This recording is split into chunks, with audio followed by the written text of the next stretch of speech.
హరి ఓం. శం నో మిత్రస్యం వరుణః శం నో భవత్వర్యమా శం న ఇంద్రో బృహస్పతిః శం నో విష్ణురుక్రమః.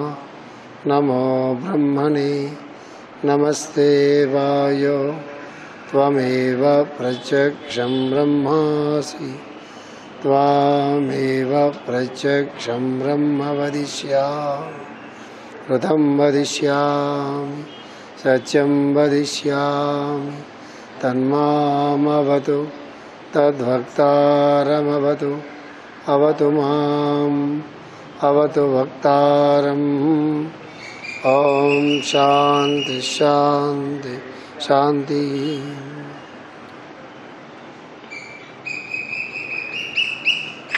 కిందసారి మనం నీతి కర్మ చెప్పుకున్నాం కదా. ఈసారి నాకు మాస్టర్ గారు ఒక ఎగ్జాంపుల్ చెప్తున్నారు.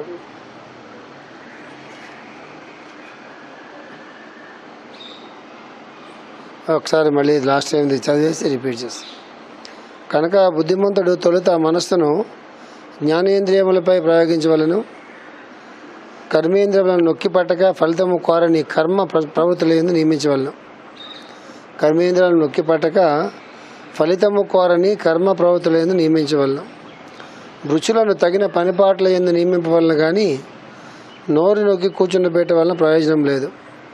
సాధనకు కావాల్సినది నియమములు కానీ నిబంధనలు కావు. కనుక మొట్టమొదటగా మనస్సు చేత జ్ఞానేంద్రియములను కర్మేంద్రియములను నియమించి జరపవలను. జ్ఞానేంద్రియములను నియమం చేయవలనచో మనస్సు బుద్ధిచే నియమించబడేను. మనస్సును బుద్ధి ఆకర్షించుటకు పవిత్రము మనోహరము జ్ఞానేంద్రియ మార్గ సాధనం ఒకటి ఉండవలెను. దాని కొరకే లలిత కళ్ళు, షోడశోపచార పూజ, ధూపదీప నైవేద్యములు, సుగంధ ద్రవ్యములు, చవ్యగు ప్రసాదము, నేత్రపర్వములకు మూర్తులు, చిత్రపటములు ఉన్నవని ఆవశ్యకతయు, దేవాలయ గోపుర ప్రాకార శిల్పాది విశేషములను శాస్త్రాచార్యులచే ఆదరింపబడినవి. సత్కర్మలే కన్నిటికీ ఇదే పరమార్థము.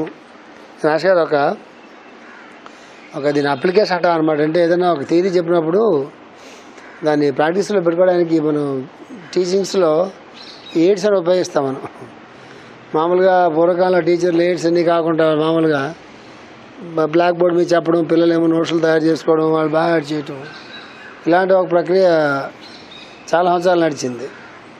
ఇప్పుడు ఏమంటున్నారు, ఆడియో విజువల్ అంటున్నారు. అంటే వినిపిస్తూ ఉంటుంది, కంటికి కూడా అది కనిపిస్తూ ఉంటుంది.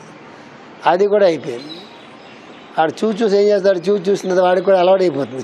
చూసి మెకానికల్గా చూస్తూ ఉంటాడు, మెకానికల్గా వింటూ ఉంటాడు. చెవి శబ్దం ఉంటుంది కానీ చెవి దాన్ని తీసుకోదు, మైండ్లోకి వెళ్ళదు. స్టూడెంట్స్ని చూస్తే మనకు అర్థమవుతుంది బాగా. అది కూడా పోయిన తర్వాత నెక్స్ట్ గవర్నమెంట్ ఏం చేసింది, ఆడియో విజువల్ అవి కూడా కాదు, ప్రాజెక్ట్ వర్క్ అంది. ప్రాజెక్ట్ వర్క్ అంటే అర్థం ఏంటి, వాడు ఏదైతే చదువుకుంటాడో దాన్ని ఖచ్చితంగా చేతులతో మైండ్ అంతా దాన్ని పెట్టి దానికి ఒక ప్రోగ్రామ్ తయారు చేసుకుని ఒక ప్రాజెక్ట్ తయారు చేసుకుని ప్రూవ్ చేసి చూపించాలన్నమాట. ప్రాజెక్ట్ వర్క్ అంటుంది. అది కూడా ఏం చేస్తారు, ప్రాజెక్ట్ వర్క్ అడుగో 2000 ఇచ్చి ఎవడో ప్రాజెక్ట్ ఎప్పుడో చేస్తున్నట్లయితే ఆ ప్రాజెక్ట్ వీళ్ళు కొనేసుకుని ఆ సబ్మిట్ చేసి దాంతో ఆ బీటెక్ మరొకటి ఏదో పాస్ అయిపోతారు. సర్టిఫికెట్ చేతికి వస్తుంది. కానీ విద్య ఎలాగో వస్తుంది, రాదు కదా.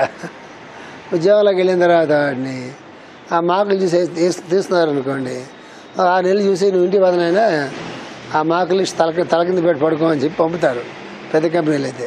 ఎందువల్ల వాడు చదువుకుందంతా బట్టి కొట్టి కంప్యూటర్ల దగ్గర కూర్చుని వాడు చేసింది వీడు చేసింది కాపీ కొట్టి డబ్బులు ఇచ్చి మొత్తం ఏదో రకంగా సర్టిఫికెట్ సంపాదించుకోవడమే వాడి తాలూకు లక్ష్యం. జ్ఞానం సంపాదించుకోవడం కాదు. ఇది స్టూడెంట్స్ తెలిస్తే మనకు బాగా అర్థమవుతుంది. ఆ స్టూడెంట్స్ తెలిస్తే ఎంత బాగా అర్థమవుతుందో మన పరిస్థితి అంతే. ఎందుకు మాస్టర్ గారు ప్రేయర్ చేయాలి, ఎందుకైనా మంచిదిలే. ఆపదలు వస్తే ఆయనే ప్రార్థించాలి కదా. ఎందుకు గుడికి వెళ్ళాలి, ఎందుకైనా మంచిదిలే. ఆయన అనుగ్రహం కావాలి కదా మనకి. ఆయనకి ఏదో ఆ పువ్వులో ఏదో అట్టిపళ్ళు ఏదో ప్రసాదం పట్టుకెళ్ళి ఇచ్చేస్తే ఆ పని అయిపోతుంది. ఇవ్వగానే ఆయన మన పక్క అనుగ్రహం మన పట్టుకెళ్ళిన అట్టిపళ్ళకి ప్రసాదాలకి అనుగ్రహం ఇచ్చేస్తాడు కదా. ప్రదక్షిణాలు చేస్తే ఎందుకు చేయాలి? 9 ప్రదక్షిణాలు చేస్తే ఆంజనేయ స్వామికి ఆయన 9 ప్రదక్షిణాలకి ఆయన తల తిరిగిపోయి ఇంత మహాభక్తుడు 9 ప్రదక్షిణాలు ప్రతి మంగళవారం చేస్తున్నారు కదా అని చెప్పి ఆయన బ్లెస్సింగ్ ఇచ్చేయాలి. అంటే ఏ పని చేసినా కూడా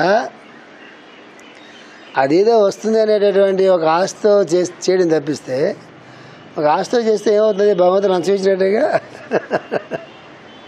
భగవంతుడికి నాకు పని చేసి పెట్టు, 1000 రూపాయలు హుండీలో వేస్తా అన్నా అనుకోండి, హుండీలో వేయడం మంచిదే. కానీ పని చేసి పెడితే ఇస్తా అంటే ఇప్పుడు ఆఫీసర్కి పని చేసి పెడితే వాడికి 5,000 10,000 లంచం వేసిన దానికి నీ హుండీలో వేస్తాను వచ్చిన దానికి తేడా ఏంటి? హుండీలో ఏ కాదు తీసుకెళ్ళి, దానికి కండిషన్ ఎందుకు?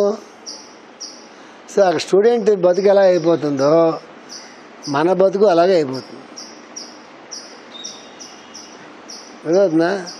అక్కడ పేరెంట్స్ కంప్లైంట్ చేస్తారు, ఇన్ని వేలు ఫీజులు కట్టాం, మా పిల్లకి చదువు రాలేదు అని పేరెంట్స్ కంప్లైంట్ చేస్తారు.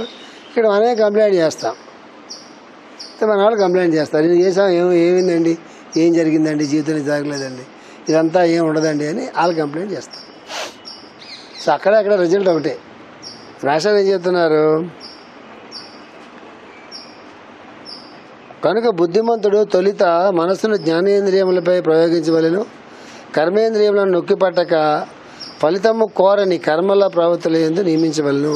ఫలితములు కోరని కర్మ ప్రవృత్తిని నియమించవలను. ఎప్పుడూ కర్మేంద్రియాలతో పనులు చేయించాలి తప్ప ఫలితాలు మనసులో పెట్టి కర్మేంద్రియాలతో పని చేయించకూడదు సుమా అని చెప్తున్నారు మాస్టర్ గారు.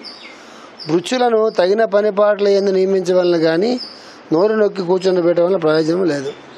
మన కింద పనిచేసేటటువంటి వాళ్ళకి పనిపాటల్లో వాళ్ళ చెవి పని చేయించాలి తప్ప వాళ్ళ నోరు నొక్కి కూర్చోబెడితే ఆడు పని చేయడు, అలాగ బిగిసిపోయి కూర్చున్నాడు ఎప్పుడు కూడా. ఇది రూల్. ఇది ఎప్పుడు కూడా వృత్తుల్ని అంటే మన దగ్గర పనిచేసేటటువంటి పని వాళ్ళతో కూడా అలాగే చేయించాలి.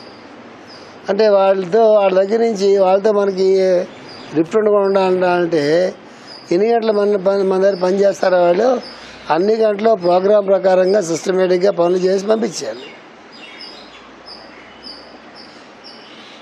అది కాకుండా ఏం చేసినా వాళ్ళ పనులు వాళ్ళు చేయకపోగా మన పనులు కూడా అడ్డొస్తాయి.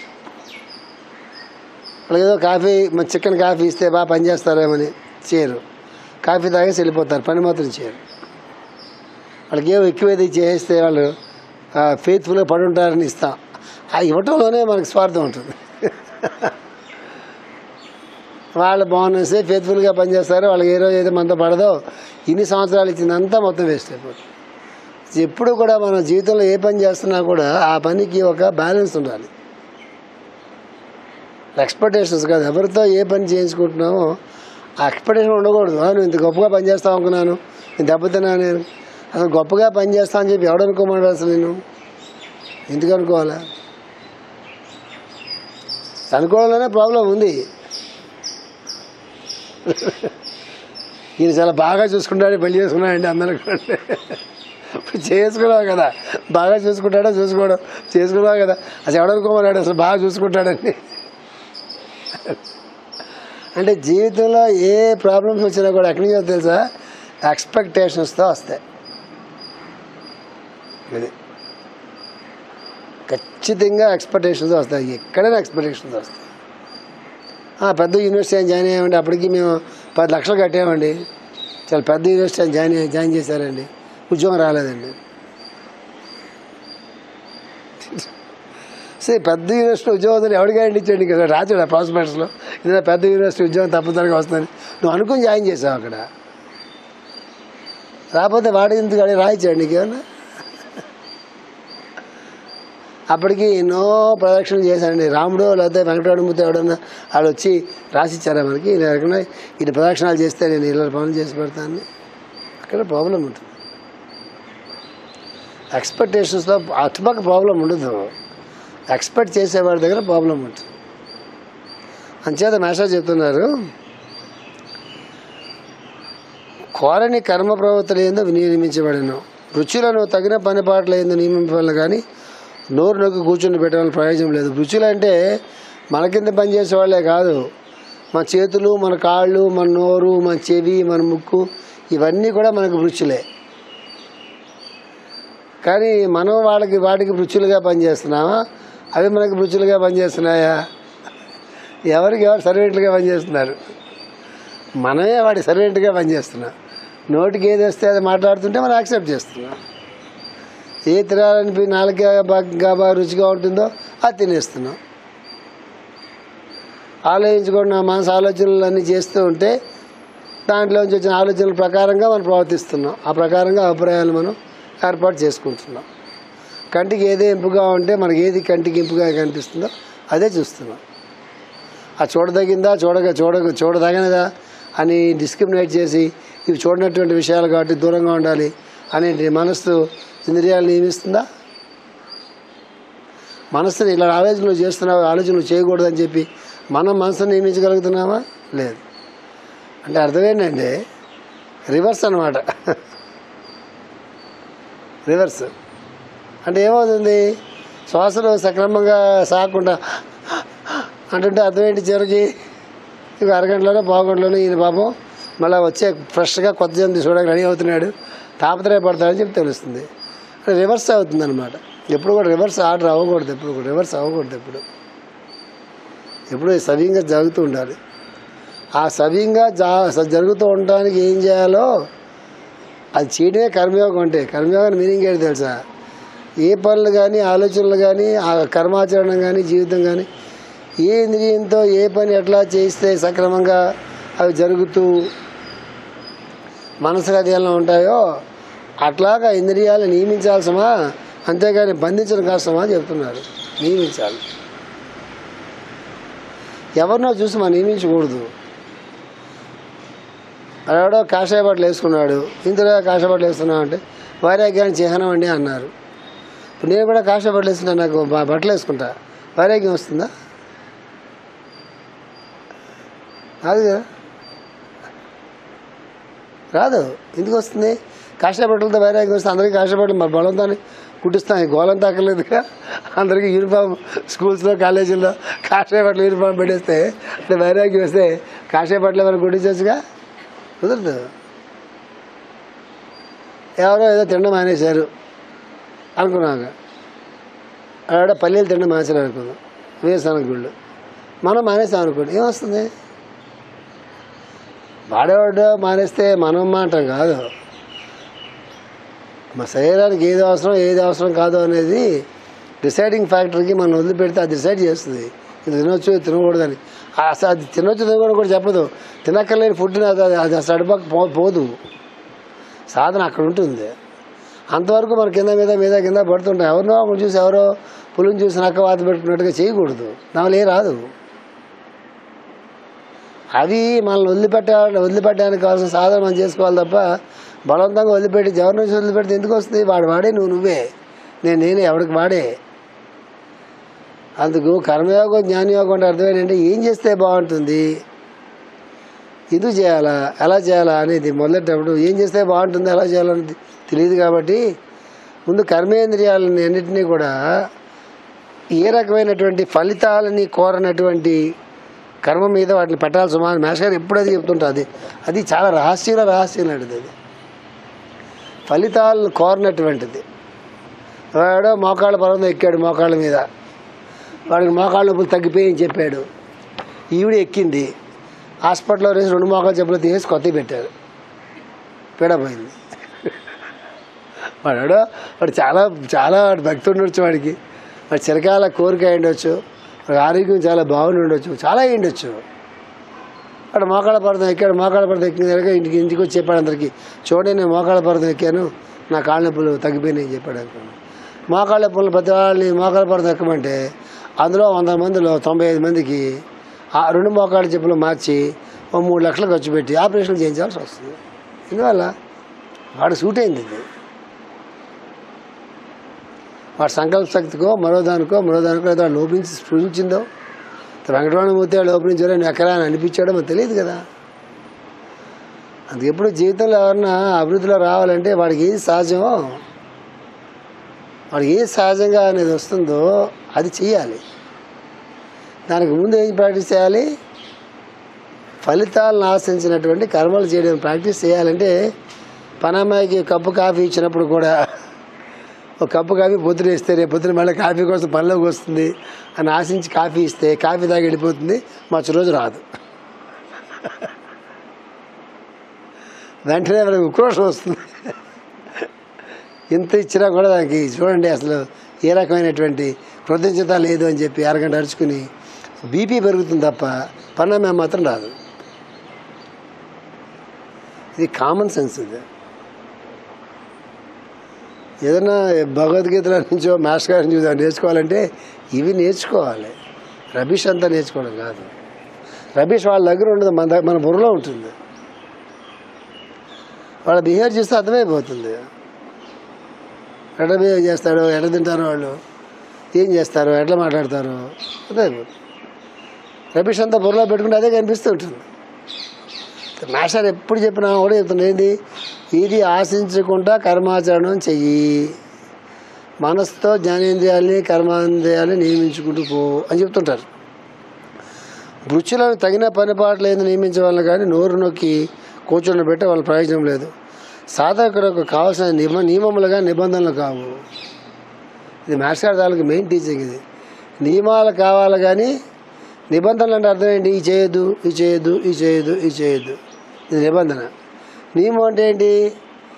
ఇలా చెయ్యి, అది నియమం. నిబంధన అంటే డోంట్ డూ ఇట్. నియమం అంటే ఈ నియమాన్ని పాటించు.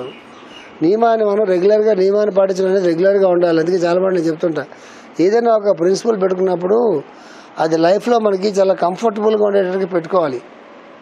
అంటే అది మనకి వీలు పడాలి. అది మనకి డిస్టర్బెన్స్ కాకూడదు, పక్కన కూడా డిస్టర్బెన్స్ కాకూడదు. ఓంకారం ప్రాక్టీస్ చేయమని చెప్పారనుకోండి, దానికి తర్వాత 5 గంటలు చేయండి బాగుంటుందని చెప్పి అందరు నిద్రపోతుంటారు. మన ఇంట్లో వాళ్ళు పక్కింటి వాళ్ళు కూడా నిద్రపోతుంటారు. 5 గంటలు లేచి ప్రాక్టీస్ చేయమన్నాం కదా అని మనం మొదటి అనుకోండి, అది ఓంకారం అవుతుంది. అది నీకు సరే, పక్కన నిద్రపోతున్న వాళ్ళ సంగతి ఏంటి, పక్కింటి వాళ్ళ సంగతి ఏంటి? నా సాధనం అంటే నేను ఓంకారం చేయకపోతే ప్రపంచంకి వచ్చిన నష్టమే ఉంది. ఏ నష్టం లేదు కదా. నెమ్మదిగా చేసుకో, తలుపులు వేసుకుని, లేదా మనసులో చేసుకోదా.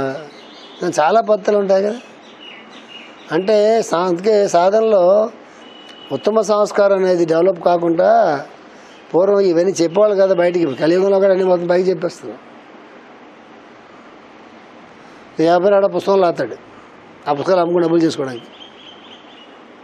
సో ఇప్పుడు తప్పదు, ఎందుకంటే అందరూ చెప్తున్నారు కాబట్టి చెప్పక తప్పదు. ఈ సాధనలన్నీ ఎప్పుడు చెప్పాలి? సంస్కారం చాలా ఉత్తమమైన సంస్కారం అయిన తర్వాత మనసులో రకమైనటువంటి అలలు లేనటువంటి ఆ సరస్సు ఉంటుంది. ఆ స్టేట్కి మనసు వచ్చిన తర్వాత ఏదైతే నిషిద్ధాలైనటువంటి ఉన్నాయో, ఏ ప్రవర్తన అయితే కుదరదో అలాంటి ప్రవర్తనలన్నీ, ఆ ప్రవర్తన సహజమైన ప్రవర్తన అంటే ఎలాగైతే పువ్వులకి సహజంగా ఉండేటటువంటి ఒక గుబాళింపు పరిమళం ఉంటుందో అట్లాంటి సహజమైన ప్రవర్తన వచ్చిన తర్వాత అప్పుడు నెమ్మదిగా ఈ ఓంకారమో గాయత్రియో మంత్రం అనేది ఆ స్టేట్లో గురువు ఉపదేశం చేసేవాడు పూర్వం. ఒక్కసారి అది అందులోకి వెళ్ళిన తర్వాత మళ్ళీ వాళ్ళ జీవితం వెనక్కి వచ్చేది కాదు. ఇప్పుడు చూడండి, వెనక్కి వెళ్తుంది, ముందుకు వస్తుంది, ముందుకు వెళ్తుంది, వెనక్కి వెళ్తుంది, మానేస్తుంది, ఇచ్చేస్తుంది, ఇచ్చేస్తుంది, మానేస్తుంది. ఇష్టాస్థానం మీద ఆధారపడి ఉంటుంది. ఇందువల్ల లోపల అంటుకోదు. అది రిజిస్టర్ కాదు. రిజిస్టర్ కావాల్సిన ప్లాట్ఫామ్ తయారు కాదు. అదిగా మనం చెప్పుకున్నాం, దృఢభూమి అంటాడు పతంజలి అని చెప్పుకున్నాం. దృఢభూమి అంటే అర్థం ఏంటంటే ఖచ్చితంగా ఆ ప్రాక్టీస్ ఉంటుంది. అది చాలా గట్టిగా అప్పుడు పునాది వేస్తాం కదా మనం. ఎన్ని అంతస్తులు కట్టినా దేని మీద డిపెండ్ అయి ఉంటుంది? ఆ కింద వేసిన పునాది మీద డిపెండ్ అయి ఉంటుంది. ఆ పునాది గట్టి పడకుండా పూర్వం గురువు ఏదో ఉపదేశం చేసేవాడు కాదు, చాకరీ చేయించేవాడు. కష్టపడే పనులు చేయి. ఇప్పుడు కష్టపడి పని చేసాం అనుకోండి, ఇంత కష్టపడి పని చేసామండి, మాకేం వచ్చిందండి, ఆ కంప్లైంట్లు వస్తుంటాయి. పని చేయడం మానిపించారు. ఒకసారి ఆ ప్లాట్ఫామ్ స్ట్రాంగ్గా తయారు కాకపోతే ఏమవుతుంది తెలుసా? ఆ సూపర్ఫిషియల్ తయారైన తర్వాత ఆ మేడలు కూలిపోతుంటాయి చూసారా, కింద పునాదులు బాగా లేకపోతే అక్కడ జరుగుతుంది జీవితంలో. ఇది చాలా గొప్ప విజ్ఞానం. ఇది స్ట్రాంగ్ ప్లాట్ఫామ్ ఉంటే అందులో ఈజీగా ఎన్ని అంతస్తులు కట్టినా కూడా, ఎంత కట్టినా కూడా పునాది స్ట్రాంగ్గా ఉంది కాబట్టి ఏం కాదు, చెక్కి చెదిరిపోదు. ఇప్పుడు అహంకారాలు, మమకారాలు, రాగద్వేషాలు అవి రావు చెప్తున్నారు. కనుక మొట్టమొదటిగా మనసు చేత జ్ఞానేంద్రియములను కర్మేంద్రియములను నియమించగలగలను. జ్ఞానేంద్రియములను నియమం చేయవలనచో మనస్సు బుద్ధిచే నియమించబడవలను. అంటే మనస్సే నియమించబడలేదు, అది పట్టుకెళ్ళి అసలే వాడు లంచం పుచ్చుకుంటాడు, వాడిని ఆఫీసర్గా పెట్టారు. కింద వాళ్ళందరూ ఏం చేస్తారు? వాళ్ళు లంచాలు పుచ్చుకుంటారు. వాళ్ళ కింద వాడు ఏం చేస్తాడు? వాళ్ళు లంచాలు పుచ్చుకుంటాడు. ఆఫీసర్ లంచం పుచ్చుకోకుండా ఉంటే కదా కింద వాళ్ళు నియమించగలడు.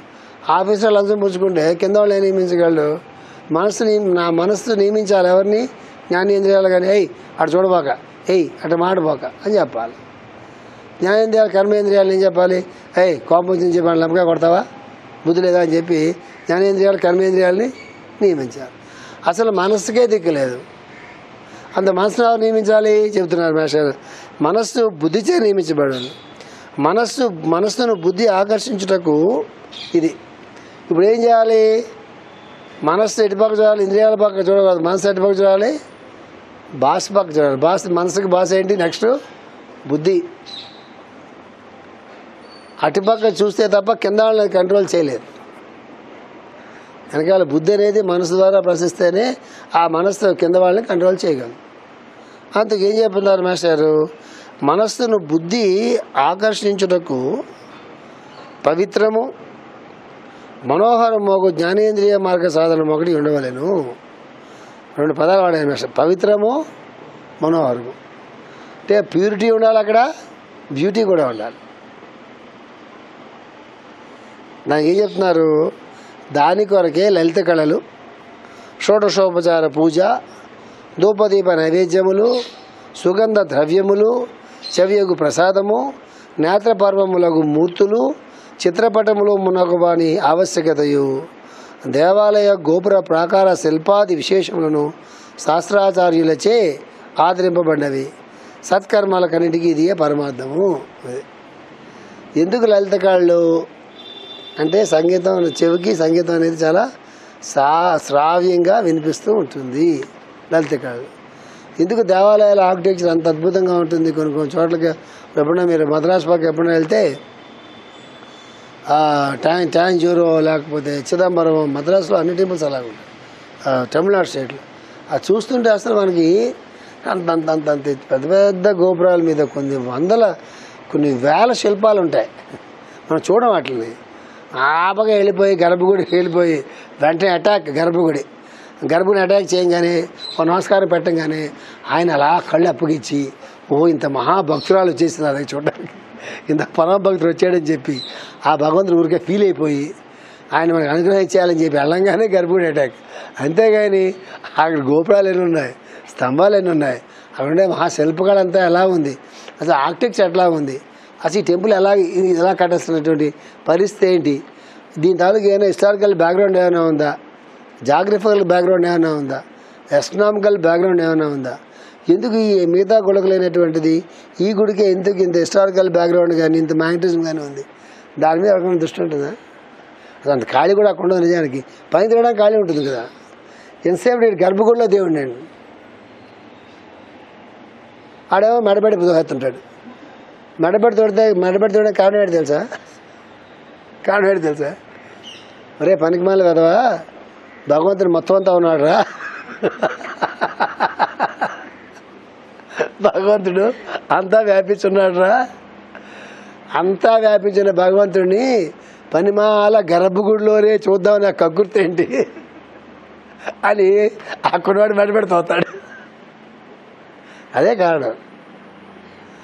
అన్ని చోట్ల భగవంతుని చూడరా అని చెప్పి మేము చెప్తూ ఉంటే ఒక్కడే ఉన్నాడురా, ఉన్నవాడు అక్కడే ఉన్నాడురా, మీ ఊరు గుడిలో ఉన్నాడు, ఇక్కడ గుడిలో ఉన్నాడు, సృష్టి అంతా వాడే వ్యాపించున్నాడు. ఈ ఒక భూగోళం మీద ఏంట్రా, ఒక తిరుపతిలోనో లేదా చిదంబరంలో ఏంట్రా, సృష్టి మొత్తం అంతా ఆయన వ్యాపించున్నాడు రా అని ధ్యానం చేయరా అని చెప్తే విఐపీ టికెట్ తీసుకుని తగునామా అని వస్తే ఎవడరా బాగుతాడని చెప్పి భగవంతుడు కాదు వీళ్ళో వాడు దూరి వీడు మెడబెట్టి గెంటాడు. వాడికి లంచం వాళ్ళ ఇలాంటి భక్తులు ఉంటే ఇంతమంది భక్తులు ప్రపంచంలో చెప్పుకోవడానికి మనకు వస్తాడు తప్ప ఇది ఎవడికి మనకు వచ్చినట్టు వాడు అసలు ఎవడికి మనకు వచ్చినాడు అసలు వాడు వాడి పైకి రాక కుటుంబానికి పైకి రాక ప్రపంచానికి పైకి రాక వాడు ఎవరికి వరకు వచ్చినట్టు కదా. పైపచ్చి ఏమంటారు వాసుదేవ అంట. వాసుదేవ అంటే ఏంటి, అందరిలో కూడా వాసుదేవుడిని చూడమని. కానీ వెంటనే కంప్లైంట్, వాడు మెడపెట్టి తోసాడని. మరి వాసుదేవ అని చెప్పాడు మెడపెట్టి తోసాడంటే మరి వాడు తోయడా? ఇప్పుడు వాసుదేవ అంటావు, నారాయణ అంటావు, ఏదో అంటావు, లెక్చర్లో బాగా చేస్తావు, వాడు మెడపెట్టి తోస్తే మెడపెట్టి తోసినాడు మరి వాసుదేవుని చూడగలదా? ఇంత ట్రాష్ అండి. కేవలం ఏదో భారతదేశంలో పుట్టాము, అమ్మ నాన్నకి ఎదుగాలకి పూజలు పురస్కారాలు అలవాటు ఉంది, మనకి అలవాటు అయినాయి. ఆ జీన్స్లో ఈ డివోషన్ అనేటటువంటిది ఆచార వ్యవహారాలు సామాజికంగా ఈ దేశంలో పుట్టాం కాబట్టి ఆచార వ్యవహారాలు కామంగా వెళ్ళిపోయి తప్ప లోపల ఎంటి కాదు. లోపల ఎంటితే డిఫరెంట్గా ఉంటుంది, దాని పందా డిఫరెంట్గా ఉంటుంది. మనం ఏదో కుటుంబంలో పుడతాం, ఆ కుటుంబంలో ప్రతిరోజు దీపం పెట్టుకుని ఉంటాం. యాక్టివ్గా ఇష్టపడంటే డిఫరెంట్ ఒక సైంటిఫిక్ అప్రోచ్ ఉంటుంది. వాడు ఏం చేస్తున్నా కూడా దాన్ని తెలుసుకోవాలనేటువంటి ఒక ఉత్సాహం ఉంటుంది, ఒక సైంటిఫిక్ అప్రోచ్ ఉంటుంది, అక్కడ అనాలిసిస్ ఉంటుంది. ఎందుకు చేస్తున్నారు అని చెప్పి నెమ్మదిగా ఇంట్లో ఉన్నటువంటి ఆ మూఢత్వాన్ని మూఢనమ్మకాలని పక్కకు పెట్టి దాంట్లో ఉండే సైన్స్ ఏదైతే ఉంటుందో దాన్ని సైన్స్ పెట్టి ఆ సైంటిఫిక్ వేలో వాడు మెడిటేషన్లోకి దీంట్లోకి తీసుకెళ్తాడు. వాడు మళ్ళీ వెనక్కి రాడు, మళ్ళీ మూఢనమ్మకాల పక్క పోడు. ఒక యజ్ఞం చేశారు, హోమం చేశారు అనుకోండి. ఈ హోమం ఎందుకు పెట్టారు, అసలు ఉట్టినే పెట్టుంటారా అంటే ఇక్కడ చాలా విచిత్రమైన మైండ్ సెట్ ఉండాలి ఇక్కడ. అంటే పాతదంతా కూడా తీసేయాలనేటువంటి మైండ్ సెట్ ఉండకూడదు, తప్పని. కొత్తంతా కూడా రైట్ అనే మైండ్ సెట్ కూడా ఉండకూడదు. పాత దాంట్లో ఏదైతే ప్రాచీనమైనటువంటి ఉన్నాయో ఋషులందరూ కూడా ఋషులందరూ కూడా ద్రష్టలు, వాళ్ళందరూ కూడా సైంటిస్టులు.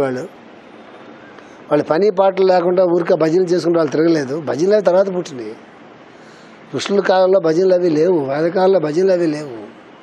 అప్పుడు రీసెర్చ్ ఉంది, దాని అన్వేషణ అంటే అప్పుడు రీసెర్చ్ అంటున్నాడు. దానిపడి ఏమన్నారు, అన్వేషణ అన్నారు, ఇప్పుడు రీసెర్చ్ అంటున్నారు. అన్వేషణ అలా సాగించి ఆ అన్వేషణలో ఏదైతే వాళ్ళకి దర్శనం ఇచ్చిందో దాన్ని వాళ్ళు వేదం రూపంగానో ఉపనిషత్తు రూపంగానో మరో రూపంగానో ఒక శాస్త్రం రూపంగానో వాళ్ళు ఒక సైన్స్ రూపంగానో ఆయుర్వేదమనో మరోటి వాళ్ళు ఏం చేశారంటే ఏదైతే వాళ్ళ అన్వేషణలో వాళ్ళు ఏ స్టేషన్లో ఉన్నారో ఏ స్థితిలో ఉన్నారో అక్కడ వాళ్ళకి ఏది దర్శనం ఇచ్చిందో దాన్ని వాళ్ళు గ్రంథస్థం చేశారు చాలా కాలం పోయిన తర్వాత. అందులో పక్కా సైన్సే ఉంటుంది. శరణాగతి కూడా సైన్స్లో పార్టీ అయ్యేది. శరణాగతి అంటే మురుగా కాళ్ళకు నమస్కారం చేసి మీరే మా గురువు గారు, ఎవరినో వాళ్ళు గురువుగా నమ్మాలి, అట్లా సిద్ధాంతాలు ఏం లేవు. ఎవరినో గురువుగా నమ్మాలని కంపల్సరీ అని ఉంటుందా ప్రపంచంలో? ఎందుకు ఉంటుంది? అసలు గురువు ఒక మార్గంలో వెళ్తున్నప్పుడు నువ్వు కూడా ఆ మార్గంలో వెళ్తున్నప్పుడు ఇప్పుడు ఎవరున్నారండి, ఇప్పుడు నేనేదో బిఎస్ చదువుకున్నాను అనుకుందాం, నాకు ఎంఎస్ చదువుకోవాలనిపించింది. నేను బిఎస్సిలో నాకు ఫిజికల్ సైన్సెస్లో ఫిజిక్స్ కెమిస్ట్రీలో నాకు కెమిస్ట్రీ అంటే బాగా ఇష్టం. ఇప్పుడు ఎవరిసారి అడుగుతాను వెళ్ళి నేను ఎంఎస్సీలో ఎవరన్నా కెమిస్ట్రీ చేస్తున్నట్లయితే వాళ్ళు అప్పటికే చాలా యూనివర్సిటీలన్నీ తిరిగి ఏ యూనివర్సిటీలో ఏ లెక్చర్స్ బాగున్నారు, ఎవరు కెమిస్ట్రీ బాగా చెప్తున్నారు అని అందు గురించి నాకు ఆ కెమిస్ట్రీ ఆయన అప్పుడు గురువు. నాకు అది అయిపోయిన తర్వాత నేను పిహెచ్డీకి వెళ్ళినప్పుడు పిహెచ్డీ ఏ కాలేజీలో పిహెచ్డీ చాలా బాగుంటుంది, ఎక్కడ మంచి మెంటర్స్ ఉన్నారు, ఎక్కడ మంచి ప్రొఫెసర్స్ ఉన్నారు, ఎక్కడ మంచి ల్యాబ్ అంతా ఉంది, ఎప్పుడు అవసరం అవుతుంది నాకు ఇది, నేను పిహెచ్డీ చేయడానికి వెళ్తే నాకు వాళ్ళు అవసరం అవుతారు. అక్కడ వాళ్ళు నాకు గురువు.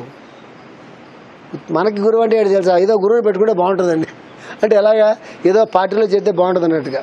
ఏదో చేరండి పార్టీలో టీడీపీ కాబట్టి ఇంకో పార్టీలో చేరండి, లేదు ఏదో పార్టీలో చేరండి బాగుంటుంది, వెనకాల గ్రూప్ ఉంటుంది అన్నట్టుగా ఉంటుంది. అట్లా ఉంటే గురువు నీకేం అర్థమవుతాడు? అసలు గురువుతో నీకు అవసరం ఏం పడుతుంది? అవసరం లేదు కదా, అవసరం లేదు. గురువుతో నీకు అవసరం లేదు. నీ ఫీలింగ్ గురువు అని, దానివల్ల ప్రయోజనం లేదు. అక్కడి నుంచి బిల్డప్ చేస్తాం, గురువు నమ్ముకోవాలి, గురువుని ధ్యానం చేయాలి, ఇది చేయాలి చేస్తే జరిగితే ఆయన అకౌంట్లో ఇస్తాం, జరగకపోతే ఏదంతా ఉపయోగం లేదండి అంటే సార్ ట్రాక్లోనే తప్పు ఉంది. ఆయన మనం మా సివి అంటాం అంటే ఎందుకు చెప్తున్నారంటే ఎక్కడ గబ్బు పట్టిందో ఎక్కడ ఇవన్నీ ఋషులకి ఇవన్నీ తెలుసు. వాళ్ళు తెలిసిన సైన్స్ ఏంటి, ఒకటే సైన్స్కి మూల సూత్రం ఏంటి తెలుసా, ఏది కనిపెట్టిన మానవుడు క్షేమంగా సుఖంగా శాంతిగా ఉండాలనేటటువంటిది ఈ should be the final goal. వాడు హాయిగా 3 పూట్ల తిండి తినాలా, మంచి గాలి పీల్చుకోవాలా, మంచి నీళ్లు తాగాల, వాడి భార్య పిల్లల్ని చక్కగా హాయిగా పోషించుకోవాలా, 10 మందితో వాడు కలిసి ఉండాలా, 10 మందితో ఆనందంగా ఉండాలా, 10 మందితో వాడు సఖ్యంగా ఉండాలా, 10 మందితో వాడు మైత్రితో ఉండాలా, వీడు బాగుండాలా, ప్రకృతి బాగుండాలి, భూగోళం బాగుండాలి. అది సైన్స్కి పరమావధి. ఏముంది ఈ తప్ప అన్నీ ఉన్నాయిగా. నేను చెప్పిన లిస్ట్ తప్ప అన్నీ ఉన్నాయి. For what? కేవలం వీడి గొంతమ్మ కోరికలు, కరడుగట్టినటువంటి స్వార్థం, అహంకారం, స్వార్థం, కక్కుర్తి తప్పిస్తే వాడికి ఎన్ని కోట్లు బ్యాంకులో ఉంటాయి తప్ప వీడికైనా ఉపయోగపడతాయి. కరెక్ట్గా ఆ పూటగాడు తినే తిండి మాత్రం ఉపయోగపడుతుంది. దానికి బ్యాంకుల్లో కోట్లు అక్కర్లేదు. ఉన్నా వాడేం చేసుకోలేడు. వాటి 200 ఎకరాల పొలం ఉంది వీడికి, సాటిస్ఫాక్షన్. ఆ పొలాన్ని వీడేం చేసుకోగలడు? 100 రూపాయలు చేసుకోగలడు? దాన్ని మెయింటైన్ చేసుకోవడం గురించి నానా బాధలు పడుతూ ఉండాలి, నానా మ్యానిపులేషన్స్ చేసుకుంటూ ఉండాలి. అందరూ సమానంగా హాయిగా బతకడానికి ప్రకృతి అందరికీ భూమి ఇచ్చింది, అందరికీ చెట్లు ఇచ్చింది, అందరికీ నదులు ఇచ్చింది, అందరికీ చెరువులు ఇచ్చింది, అందరికీ పువ్వులు ఇచ్చింది, అందరికీ అన్నీ ఇచ్చింది. ఎక్కడ ప్రాబ్లం మొదలైంది? దాన్ని ఇది నాది అని ఓన్ చేయడంతో మొదలైన ప్రాబ్లం ఉంది. అది పోగా పోగా పోగా పోగా విజ్ఞానం పెరిగి ఎక్కడ దాకా పోయిందంటే చంద్రమండలంలో కూడా అక్కడ ఏ లేకపోయినా కూడా అక్కడ ఈ స్థలం రాది అని చెప్పి దేశాల వాళ్ళు పంచుకునేదాకా ఆ స్వార్థం వెళ్ళిపోయింది. ఎందుకు ఎప్పటికైనా భారతదేశంలో ఉన్నటువంటి ఈ భగవద్గీత మరొకటి ఎందుకు శాస్త్రం అంటే ఎంతమంది ఎన్ని ఏడ్చినా ఇక్కడే ఆ ధర్మం అనేది ఉంది, ఆ జీవనం ఇక్కడే ఉంది. ఇది ఎక్కందే మిగతా ఎక్కవు. భగవంతుడు ఆలోచన విధానంలో ఉంటాడు. ఎందుకంటే ఆయనే ప్రకృతిగా దిగొచ్చాడు, ఆయనే నీటిగా దిగొచ్చాడు. ఇవన్నీ వదిలేసేసుకుని నేను పూజలు చేస్తాను, నేను ఏవి చేస్తాను, కాంపిటీషన్. వీడు మంచి దండలు వేసాడు అనుకోండి, పక్కవాడు ఎంతకైనా కాస్ట్లీ దండలు పట్టుకొస్తాడు. అసలు ఏం చెప్పారు ఇక్కడ? చాలా సింపుల్గా ఏం చెప్పారు? లలితకాల్లో షోడశోపచార పూజ, ధూపదీప నైవేద్యములు, సుగంధ ద్రవ్యములు, చవి ప్రసాదము, నేత్రపరములకు మూర్తులు, చిత్రపటమును. ఇవన్నీ ఏంటి తెలుసా? పంచేంద్రియాలకి కర్మేంద్రియాలకి ఏం ఉండాలో అవే. ఒక మంచి అగరత్తి తెలియించుకో అన్నారు. మంచి అగరత్తి ఎందుకు? ముక్కుకి మంచి సువాసన ఉన్న అలవాటు పడిన ముక్కు ఉంటుంది, అది బందరకాలలో పీల్చుకుంటుందా? కుమార్ గారు చెప్పారు కదా ఒకసారి గురిపోయిన లెక్చర్లో, బందర్ రాగానే నాకు ఆ కాలం గుర్తుకొచ్చి కాసేపు నేను ముక్కు మూసుకొస్తాను. పాపం రాజు బందర్లో సెటిల్ అయిపోయి నాకు అలవాటు పడిపోయినట్టాడు పాపం. ఇది పెద్ద లెక్చర్లో నిజం అంతే కదా. మనకి బందరకాల కుడి కప్పు కొడుతుందా? మన స్కూల్ పక్కనే ఉంది. అంటే ఆ ముక్కుకి సువాసన అంటే తెలియదు. ఏదైనా మంచిదైనా పట్టుకొచ్చి ముక్కులో ఇట్లా తోపేసా సరే అదే బాగుంది అనిపిస్తుంది. దాంట్లో మళ్ళీ కాంపిటీషన్. అగరబత్తీలో డబ్బులు ఎక్కువ ఉంటే ఒక అగరబత్తి 100 రూపాయల అగరబత్తీలు కూడా ఉంటాయి. ఎందుకు పెట్టారు సుగంధాలు అంటే ఆ పరిసరాల్లో అందరూ రకరకాల వాసనలు, ఒక్కొక్క బాడీకి ఒక వాసన ఉంటుంది, ఒక రకమైన రకరకాల అందరూ వస్తారు. కాబట్టి అక్కడ సాంబ్రాణి వెలిగిస్తే అన్ని కంపులు పోయి సాంబ్రాణి కంపు వాసన ఒకటే మంచిగా ఉంటుంది. అందరూ కూడా ఆ ముక్కుకి సంబంధించినటువంటిది. ప్రసాదంలో కొంచెం మంచి నెయ్యి వేసి ఆ ప్రసాదం పెడితే ఆ మెతుకులన్నీ అందులో బియ్యం అన్నీ బాగా ఉడికి ఉదయం ఎవరో ప్రసాదం పట్టుకొచ్చారు. అటుపడి పెట్టండి, మిగతా పట్టుకెళ్ళండి అన్న మనసులో అనిపిస్తుంది. ప్రసాదం వద్దంటే మరి అది తింటే పొట్టలో నొప్పి పెడితే అంటే ఏదైనా ప్రసాదం చేసినప్పుడు ఎలా ఉండాలి? అది అందరికీ తినేలాగా, అది ఎంతలా ఉడకాలి, దాంట్లో ఎంత బెల్లం ఉండాలి, అది చాలా శ్రద్ధతో భక్తితో చేయాలి. చాలా శ్రద్ధ భక్తి ఉండాలి ఏ పని చేస్తే. పువ్వు వేసినా కూడా భగవంతుడి దగ్గర దాంట్లో ఒక ఆర్ట్ ఉంటుంది. సత్యనారాయణ స్వామి వాళ్ళు పూజ చేస్తారు. ఇప్పుడు చూడండి అసలు విగ్రహాలు పట్టుకుంటూ ఉంటే వాళ్ళు పువ్వులు వేస్తుంటే ఒక చిన్న పురుటికంతో బేబీ ఉంటుంది. ఆ చిన్న బేబీని ఎంత బాగా హ్యాండిల్ చేస్తావో అంత బాగా హ్యాండిల్ చేస్తారు వాళ్ళు పూజా మందిరాన్ని. కానీ ఆ పూజ విగ్రహాలు కానీ పువ్వులేటి కానీ అలా హ్యాండిల్ చేస్తారు వాళ్ళు. అంటే సజీవ మూర్తులుగా చూస్తారు వాటిని. మనకి విగ్రహాలు సజీవ మూర్తులు కనిపిస్తాయి. అటు అడబెట్టి అడిచి అడబెట్టి ఎడం చేతి అడబెట్టి ఆ దిక్కువాలి ఒకటి అక్కడ ఒకటి వేస్తారు దాన్ని, అందరూ అదే కాళ్ళు తొక్కెళ్తారు దాన్ని. ఆ దివ్య పాదాలతోనే గుళ్ళోకి వెళ్తారు, అందరూ తొక్కుతారు, అదే లోపుకి వెళ్తారు. అంటే ఏంటంటే అక్కడ దివ్యమైన సజీవమూర్తి, దాంట్లో ప్రాణప్రతిష్ఠ జరగదు. ఎట్లా పెడితే అట్లా పూజ చేసి, ఎట్లా పెడితే అట్లా చేసి, ఎట్లా పెడితే అట్లా పువ్వులు వేసి, ఊరికే మంత్రాలు చదివేసి ఊరికే చేస్తే ఆ టేప్ రికార్డు చదివిన దానికి మనకి తేడా ఉండదు. అక్కడ ఒక ఆర్తి ఉండాలి. మనం చూస్తున్న మూర్తి సజీవ మూర్తి అనే భావన ఉంటే అందులో సజీవమైన మూర్తి ప్రతిష్ఠ జరుగుతుంది అక్కడ ఆ విగ్రహంలో. రాయే కదా అది. ఒక రాయిని శిల్పి విగ్రహంగా మధ్యలో మిగతా రాయంతా పక్కన పెడతాడు వాడు. అది ఇది ఒకటే, అందులో ఒకటే. కానీ సజీవంగా మార్చడం కోసం ఆయన చేసే ప్రయత్నం ఆ విగ్రహం సజీవమూర్తిగా మారాలంటే మనం దాని మీద పెట్టేటటువంటి ఆ భావన బట్టే మారుతుంది. అది మారదు, అది ఎలా ఉంటుంది, అదే ఒక విగ్రహంగానే ఉంటుంది. ఆ విగ్రహం పట్ల మన భావన ఏంటో ఆ భావన అక్కడ పనిచేస్తుంది తప్ప. లేదా రాయిలో తీసాడు రాయి పెద్ద రాయింది, అందులో చెక్కి పక్కన మిగతా రాయింది అక్కడే ఉంది. అది దానికి మనం పూజలు చేయం కదా, దీనికే పూజ చేస్తాం మనం. ఆ కొంత రాయి పుణ్యం చేసుకుంది లాజిక్ పనిచేయదు అక్కడ. ఆ కొంత రాయిని మీరు తెచ్చి విగ్రహంగా పెట్టినారంటే, అందుకే శంకుస్థాపనలో వాడు చేశాడు. ప్రారంభం అప్పుడు ఆ లోపల కూర్చుని ఒక సన్యాసో లేకపోతే ఒక మహాత్ముడో తలపేసి లోపల కూర్చుని దానికి ప్రాణప్రతిష్ఠ చేస్తారు. దానికి విగ్రహానికి ఒక విధానం ఉంటుంది. ఆ విగ్రహంలో ఆ ప్రాణప్రతిష్ఠ సమయంలో ఎవరిని లోపల ఉంచరు, అందరినీ బయటికి పంపించి ప్రాణప్రతిష్ఠ చేస్తారు విగ్రహానికి. ఎన్నో పూజలు చేసిన తర్వాత, ఎన్నో హోమాలు చేసిన తర్వాత ఆ విగ్రహాన్ని ఎవ్వరూ లేని టైంలో ఏ అర్ధరాత్రి ఎప్పుడో ముహూర్తం వాళ్ళు వేరే పెట్టుకుని తీసుకెళ్ళి, ఒకవేళ అందరూ ఉండాలనుకున్న రూలు ఉండాలనే పరిస్థితి ఉన్నట్లయితే ఇక్కడ ఓనర్స్ ఉంటారు కదా, వాళ్ళు మనం పిల్లలేదు మాకు భక్తి పోయిందని ఫీల్ అవుతారన్నప్పుడు ఆ లోపుకి తీసుకెళ్ళి చేస్తారు. కానీ నిజానికి ముందే చేస్తారు వాళ్ళు ప్రాణప్రతిష్ఠ. ఫార్మాలిటీ పెడతారు పై వాళ్ళకి, బాగోదు. డొనేషన్లు ఇస్తారు కదా, వాళ్ళు ఫీల్ అవుతారేమని చెప్పి ఆ ఫార్మాలిటీగా చేస్తారు, ముందే ప్రాణప్రతిష్ఠ చేస్తారు. నిజంగా సద్గురు ఎవరైనా ఉంటే అది చేస్తారు వాళ్ళు, ప్రాణప్రతిష్ఠ చేస్తారు. అది ఆ ప్రాణప్రతిష్ఠ అలా పెరుగుతూ ఉండాలంటే మనం ఏం చేయాలి తెలుసా?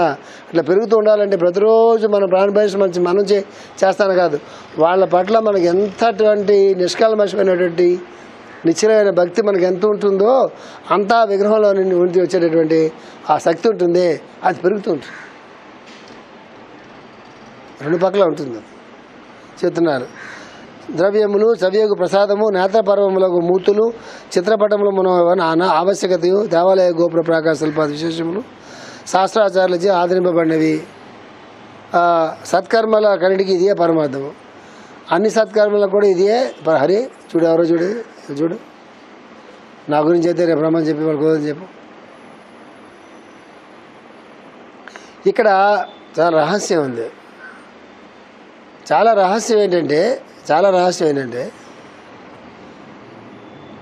మనస్సును నియమించుకుని యజ్ఞార్థమైనటువంటి కర్మ ఏదైతే ఉందో, యజ్ఞార్థమైన కర్మ ఏదో ఆ కర్మని ఆచరిస్తూ చేస్తున్నటువంటి పని మీద 100% దృష్టి పెట్టుకుని ఆ మనసులో పూర్తిగా పవిత్రత అనే భావాన్ని నింపుకుని యజ్ఞార్థ కర్మగా డైరెక్ట్గా మనం భగవంతుడితోనే డీల్ చేస్తామనే భావన, అంత భావంతో చేసిన 5 నిమిషాలు 10 నిమిషాలు అయినా సరే కొన్ని సంవత్సరాలకి సరిపడే అవుతుంది. ఎన్ని సంవత్సరాలు ఆ భావం లేకుండా మనం యజ్ఞయాగాది క్రతువులు ఎన్ని చేసినా లోపల రిజిస్టర్ కాదు. అది మనకు తెలిసిపోతుంది. ఆ మన మానసిక స్థితిని బట్టి తెలిసిపోతుంది. క్రమంగా మనస్సు డీటెయిల్స్లో నుంచి, అనాలిసిస్లో నుంచి, పెద్ద దాంట్లో నుంచి క్రమంగా అంతర్ముఖంగా వెళ్తున్న కొలది వాళ్ళ మూమెంట్స్లో చాలా తేడాలు కనిపిస్తాయి.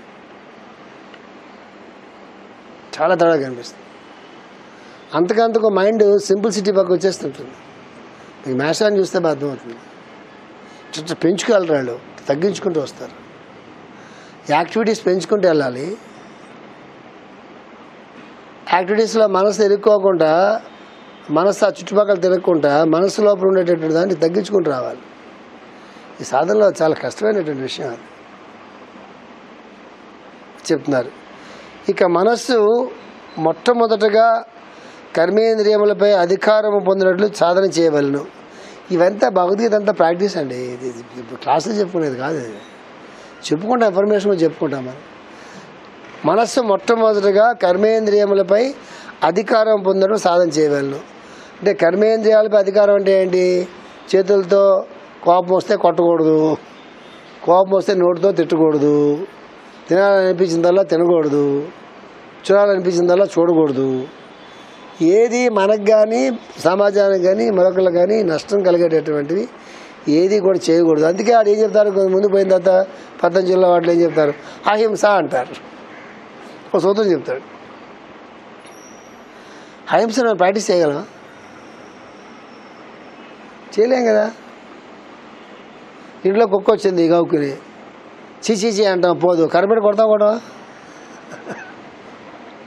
కొడతాం కదా. మరి అహింస మనం ఎక్కడ ప్రాక్టీస్ చేసినట్టు?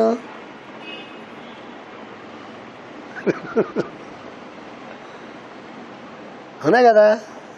మనసులో వాడి మీద కోపం వచ్చింది, అది ఏదో అది వీడికి పొగరు తగ్గితే బాగుంది అదో అనుకో, అహింస ప్రాక్టీస్ చేసినట్ట. ఏ స్థాయిలో కూడా అహింస ప్రాక్టీస్ చేయాలి. అవన్నీ చిలక పలకలాగా మిగిలిపోతాయి మన జీవితంలో. బుద్ధిమంతులు ఏం చేస్తారో తెలుసా?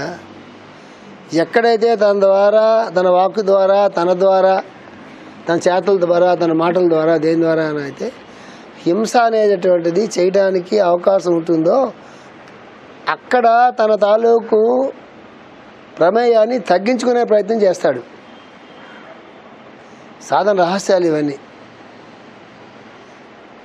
ఎక్కడైతే అబద్ధాలు చెప్పడానికి అవకాశం ఉంటుందో సత్యం పలకాలి. సత్యం పలకగలమా? ఒక అరగంట మనం బతకలేము. అబద్ధం చెప్పకుండా బతకగలమా? అందుకు సాధకుడు ఏం చేస్తాడు? నిజంగా ఎవరన్నా జీవితంలో సాధన ఉంటే వీలైనంత మట్టుకి అబద్ధాలు చెప్పడానికి అనువైన, అబద్ధాలు చెప్పాల్సినటువంటి పరిస్థితులకి వీలైనంత వరకు దూరంగా ఉండడం గురించి ప్రయత్నం చేస్తాడు. అంటే ప్రయత్నం ముందు మొదలవ్వాలి. అహింస అయినా, సత్యమైనా, అధర్మమైనా, మరొకటైనా కూడా ఏం చేయాలి? వాటిని పూర్తిగా వదిలిపెట్టి ఉన్న సమాజంలో అందరూ అలా ఉండే మనం ఒకరు అలా ఉంటే సమాజంలో మనం బతకలేము. కొన్ని ఉద్యోగాలు చేయలేము. అసలు జీవితం దుర్భరం అయిపోతుంది. నిజమైన సాధకుడు ఏం చేస్తాడు? మ్యాక్సిమం ఎక్స్టెంట్ అట్లాంటి పరిస్థితులు కాకుండా ఎక్కడ అవకాశం ఎక్కువ వీటికి ఉంటుందో అలాంటి పరిస్థితుల్ని వీలైనంత వరకు మ్యాక్సిమం అవాయిడ్ చేయడం కోసం ప్రయత్నం చేస్తాడు. తన లైఫ్ రిస్క్లో పడుకుంటా. నువ్వు జీవితంలో ఏం కాదలుచుకున్నావో అది నీకు క్లియర్గా తెలియాలి, స్పష్టంగా తెలియాలి. ఆ తర్వాత తెలియదు వాడికి. వాడు తెలియాలని మనం ఎందుకు అనుకోవాలి? అక్కడ అవసరం లేదు. అందువల్ల ఇవన్నింటికి రివర్స్లో ఏంటంటే ఎక్కడ అవసరం ఉంటుందో, ఎక్కడ ఆస్కారం ఉంటుందో, ఎక్కడ పరిస్థితి కల్పించబడుతుందో నిజమైన సాధనే జీవితంలో ప్రధానంగా పెట్టినటువంటి వాడు ఆ పరిస్థితుల్లోకి వెళ్ళడు. మ్యాక్సిమం ఆ పరిస్థితి దూరంగా ఉంటాడు. దూరంగా ఉన్నట్టుగా కనిపించడు. అదే మనం ఒకవేళ ఉన్నాం అనుకోండి పొరపాటుని, నేను కుదరదండి అవన్నీ, నేను అక్కడికి వెళ్తే అనవసరం అండి, నేను మానేసి ఇప్పుడే అది ఉన్నటువంటి వాడు సహజంగా ఉంటాడు. దాంతోపాటుగా మల్లెపువ్వు ఉందండి, గులాబీ పువ్వు ఉందండి, మల్లెపువ్వు నా మొహం అండి అది నాలాగా అంత సువాసనలు వస్తాయి. అవి కొట్టుకుంటా మల్లెపూల వాసనలు వస్తాయి, గులాబీ పూల వాసన వస్తాయి, సంపెంగ పూల వాసన వస్తాయి, పిచ్చి పువ్వులు పిచ్చి వాసన వస్తాయి. అవే వాటి లక్షణాలు మార్చుకోవాలి. మనకి మారిపోతూ ఉంటుంది. వాడిని చూస్తే మారిపోద్ది, వీడిని చూస్తే మారిపోద్ది, ఇంకోటి చూస్తే మారిపోద్ది, అట్లా మారిపోతూనే ఉంటుంది. మారిపోతూ ఉంటే అది మన స్వభావం కాదు. అది ప్రాక్టీస్ చేయాలి. కర్మేంద్రియములపై అధికారం పొందినట్లు సాధన చేయవలను. ఈ అధికారము కర్మేంద్రియములను తొక్కినచో లభింపదు. ఏదైనా పని మీద నియమించినచో లభించును. కర్మేంద్రియాలను చూసి చంపుతా అంటే కుదరదు. ఏం చేయాలి? చూసేదేదో మంచి విషయాల మీద చూడడం అలవాటు చేస్తే. ఇప్పుడు స్కూల్లో 2 పోస్టర్లు పెట్టామండి. వాటేమో బాహుబలి ప్రభాస్ గారిది, ఇంకోటి పక్కన రవీంద్రనాథ్ ఠాగూర్ది పెట్టామనుకోండి. అందరూ పిల్లలందరూ ఏం చూస్తారు? ముఖ్యంగా ఆడపిల్లలు ఎక్కువ ప్రభాస్ గారిని చూస్తుంటారు. వాళ్ళకి ఏదో జబ్బు. తమన్నా పెడితే మా పిల్లలంతా తమన్నా చూస్తుంటారు. దుర్గాదేవి ఫోటో పెట్టాను చూస్తారండి వాళ్ళు. అసలు పెట్టకూడదు అక్కడ. అది నువ్వు బుద్ధుంటే ఏం చేయాలి? పెట్టకూడదు అక్కడ. అంటే అట్మాస్ఫియరు క్రియేట్ చేయడం బట్టి ఉంటుంది. ఇంట్లోనూ కూడా అలాగే అట్మాస్ఫియర్ క్రియేట్ చేసుకోవాలి. కనిపించిన ప్రతి ఫోటోగ్రాఫ్ ఇంట్లో పెట్టకూడదు. చాలా అందంగా ఉంది. నేను చెప్తాను, ఎవరిని అడిగితే ఏంటండి మీ దగ్గర పెట్టిన ఫోటోలు బాగుంటాయని. నేను బాగుండకపోతే నేను పెట్టని చెప్తా. లక్ష్మీదేవా, సరస్వతీదేవా, విష్ణుమూర్త, శివుడా, రాముడా నాకు అక్కర్లా. నేను మా ఇంట్లో ఎక్కడన్నా నేను ఫోటో పెట్టానంటే ఎలా ఉండాలి? అది చాలా ఖచ్చితంగా చాలా అందంగా ఉండాలా. ఎంత బాహువులు ఎంత ఉండాలా, చేతులు ఎంత ఉండాలా, వేళ్ళు ఎంత పొడుగు ఉండాలా, నుదురు ఎంత ఉండాలా అనేది ఒక లెక్క ఉంటుంది. మహాత్ముల తాలూకు విగ్రహాలకు కానీ లేకపోతే దేవతామూర్తులకు కానీ ఒక సాముద్రికం ఉంటుంది వాటికి. ఆ సాముద్రికం ఉన్న విగ్రహాల్లో ఆ సాముద్రికం బాగా ఉండేటటువంటి ఆ మూర్తులు మాత్రమే పెట్టాలి అక్కడ. ఎలా పెడితే అలా పెట్టకూడదు. పుణ్యం వస్తుంది కదా, రాదు. రోజు అలా చూసి ఆడ పిల్లలు పుడతారు. తర్వాత రోజు చూసి ఆడ పిల్లలు పుడతారు. అందుకే రూల్స్ ఉంటాయి. బెడ్రూమ్లో పెట్టకూడదు అంటారు. ఫస్ట్ పెట్టిన మంచి ఫ్లవర్స్ అయినా మరి రూల్స్ ఉంటాయి. దేవుడి గుడిలో ఏం పెట్టాలి, హాల్స్లో ఎట్లాంటి ఫోటోగ్రాఫ్స్ పెట్టాలి, దేవుడి గదిలో ఎలాంటి ఫోటోగ్రాఫ్స్ పెట్టాలి, బెడ్రూమ్లో ఎలాంటి ఫోటోగ్రాఫ్స్ పెట్టాలి, ఆ పూజ గదిలో ఎలాంటివి పెట్టుకోవాలి. దానికి ఒక ప్రొసీజర్ ఉంటుంది. ఇంచేది రోజు అక్కడే ఉంటాం కదా, మనం రోజు అక్కడే ఉంటాం కదా. ఎక్కువసేపు మనం ఎక్కడ ఉంటే అక్కడ ఎక్కువసేపు ఎక్కడ ఉంటాం మనం, ఆడే ఫోటోగ్రాఫ్ ఉండాలి. లెక్క ఉంటుంది. అంటే పరిసరాలని కూడా అట్లాగా మనం క్రియేట్ చేసుకుని పొరపాటు చూసినా కూడా అదే కనిపిస్తుండాలి. అటు చూడబోక, ఫోటో పెట్టి చూడబోక అంటే అదే చూడాలనిపిస్తుంది. అర్థమవుతుంది మీకు? అంచేత చెప్తున్నా. అందువల్ల అధికారం ఏదైనా పని మీద నియమించినచో లభించును. ఆ పని గల ఫలితమును కోరినచో మనస్సు ఆ పని గల ఫలితము కోరినచో మనస్సు కర్మేంద్రియాలపై అధికారం కోల్పోను. ఆ పని చేసిన తర్వాత ఫలితం కోరితే మాత్రం ఏమవుతుంది? మనస్సుకి కర్మేంద్రియ అధికారం అనేది కోల్పోతుంది. లంచము కోరు అధికారులపై లంచముకును గుమస్తాలకు ఎంత గౌరవముడును. లంచం తీసుకునే అధికారి మీద లంచం పుచ్చుకునే గుమస్తాలకి ఎంత గౌరవం ఉంటుంది. చెప్తాడండి ఆడు లంచాలు పుచ్చుకుంటాడు, ఆ రీతిలో చెప్తాడు, లంచాలు పుచ్చుకుంటాడండి అంటే కదా. అట్లే సకామ కర్మల యందు కర్మేంద్రియంలో నియమింపబోయినప్పుడు మనసును అధికారమును కోల్పోయి ఇంద్రియములపై ఆజ్ఞాశక్తి లేకుండాను. ఇది ఎప్పుడైతే సకామ కర్మల యందు అంటే ఫలితం వస్తుందని చేసే కర్మల యందు నియమించబోయినప్పుడు మనసును అధికారం కోల్పోయి ఇంద్రియములపై ఆజ్ఞాశక్తి లేకుండాను. సకామ కర్మలు అంటే ఏ కర్మ? సకామ కర్మ అంటే యజ్ఞం కూడా సకామ కర్మ కిందే వస్తుంది. మాస్టర్ భాషలో మోక్షం కావాలని కోరుకోవడం కూడా సకామ కర్మ కిందే వస్తుంది. ఎందుకు ఏం చేద్దా? నువ్వు కోరుకుంటున్నావు కాబట్టి. అప్పుడు ఏమవుతుందంటే మనస్సు తన అధికారంను కోల్పోయి ఇంద్రియములపై ఆజ్ఞాశక్తి లేకుండా ఇంద్రియాలది కమాండ్ చేయలేదు కనుక తాను ఫలితంలో కోరని సత్కర్మల ఆచరణకై కర్మేంద్రియాలు నియమించవలను. ఫలితములను కోరని సత్కర్మల ఆచరణకే కర్మేంద్రియాలు నియమించవలను. ఫలితాలను కోరినటువంటి కార్యక్రమాల మీద మాత్రమే మనస్సుని పెట్టాలి సుమా అని చెప్తున్నారు రమేష్ గారు. అభ్యాసమందలి ప్రాథమిక దశ నుండి అసక్తత అభ్యాసమందలి ప్రాథమిక దశ నుండి అసక్తత అంటే ఏంటి? ఫలితములు అంటకుండాను క్రమముగా అలవర్చుకుంటే ముఖ్యము. అంటే ఎల్కేజీ లెవెల్లో వాడు సాధన ప్రారంభిస్తే, కర్మయోగ సాధన ప్రారంభిస్తే పనులు చేయడం తప్ప ఆ పనులు చేసినందువల్ల నాకేం వస్తుంది అనేటటువంటి ఆ అసక్తత అంటే ఆసక్తి అనేది లేకపోవడం అనేటటువంటిది ప్రారంభిస్తేనే క్రమముగా అలవర్చుకుంటే ముఖ్యము. ఇది ప్రారంభం చేయాలి, చిన్నప్పుడే ప్రారంభం చేయాలి. పెద్ద అయిన తర్వాత ప్రారంభం చేసినా అది రాదు. 1,00,000 మందిలో 1,00,00,000 మందిలో ఒక వస్తుందేమో మనకు తెలియదు. అంతవరకు మేకపోతే గామిని ప్రదర్శించి చాలా సాధన జరిగిపోతుంది, ఏదో అయిపోతుంది ఒక స్థితికి మనం చేరుకున్నాము.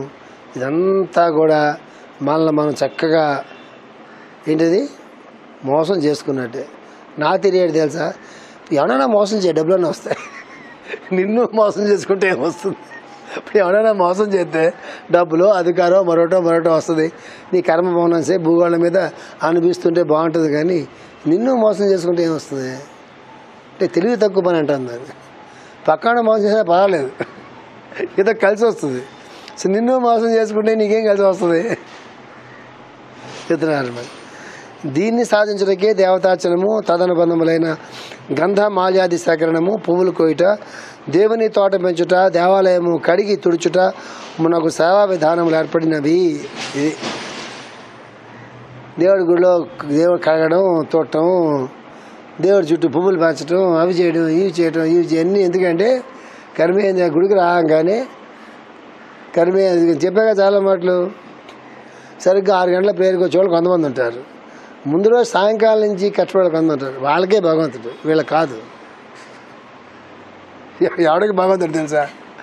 ఎవడైతే ముందు రోజు ఈరోజు ఫంక్షన్ అనుకోండి, పాపం ఎప్పుడు మనకి 2-3 ఉంటారు పాపం అలాగే బలైపోయిన వాళ్ళు. ఒకడు ఆ ఝాన్సీ ఒకటి 2-3 ఉంటారు పాపం వాళ్ళు. ఈ మధ్య కొత్తలో శ్రీలేత, అప్పుడు మధ్యలో కవిత అలా గెస్ట్ హౌస్లో వచ్చి వెళ్ళిపోతుంటుంది. ఇలాగా ఎప్పుడు ముందు రోజు వచ్చి నానా బాధలు పెడితే మధ్యలో ట్రిమ్గా ప్రసాదాలు బాటలు దిగుతారు. అట్లతో రాదు, ఏమీ రాదు. ముందు రోజు ఎవడైతే వచ్చి ఆ దేవుడికి కావాల్సినవి, గుడికి కావాల్సినవి, తుడుచుకోవాల్సినవి, కడుక్కోవాల్సినవి చాంటంతా పట్టించుకుని శుభ్రంగా ఎవరైతే అన్నీ ఆజ్ఞ చేసి వెళ్తారో, రెడీ చేసి పెట్టి వెళ్తారే, వాళ్ళకే అర్చన, వాళ్ళకే పూజ, వాళ్ళకే భగవంతుడు, వాళ్ళకే సమస్త. మసలే పొద్దున తప్పేం కాదు, వస్తారు కూర్చున్నా ప్రేర్ చేస్తున్నారు, మంచిదే. కానీ భగవంతుడు ఎక్కడ ఉంటాడు? రూల్ అది. అందుకే మాస్టర్ గారు జీసస్ కథ చెప్తుండేవారు. అసలు అక్క చెళ్ళు ఉండేవాళ్ళతో. జీసస్ అలా శిష్యులతో వెళ్ళిపోతూ అక్క చెళ్ళు ఇంటికి వచ్చేట.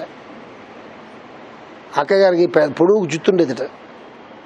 అప్పటికి బాబడే హెయిర్స్ లేవు జీసస్ కాలంలో. ఎంత జుత్తుంటే ఇప్పుడు జుత్తులు లేవులేండి, అప్పుడు జుత్తులు ఉండేవి.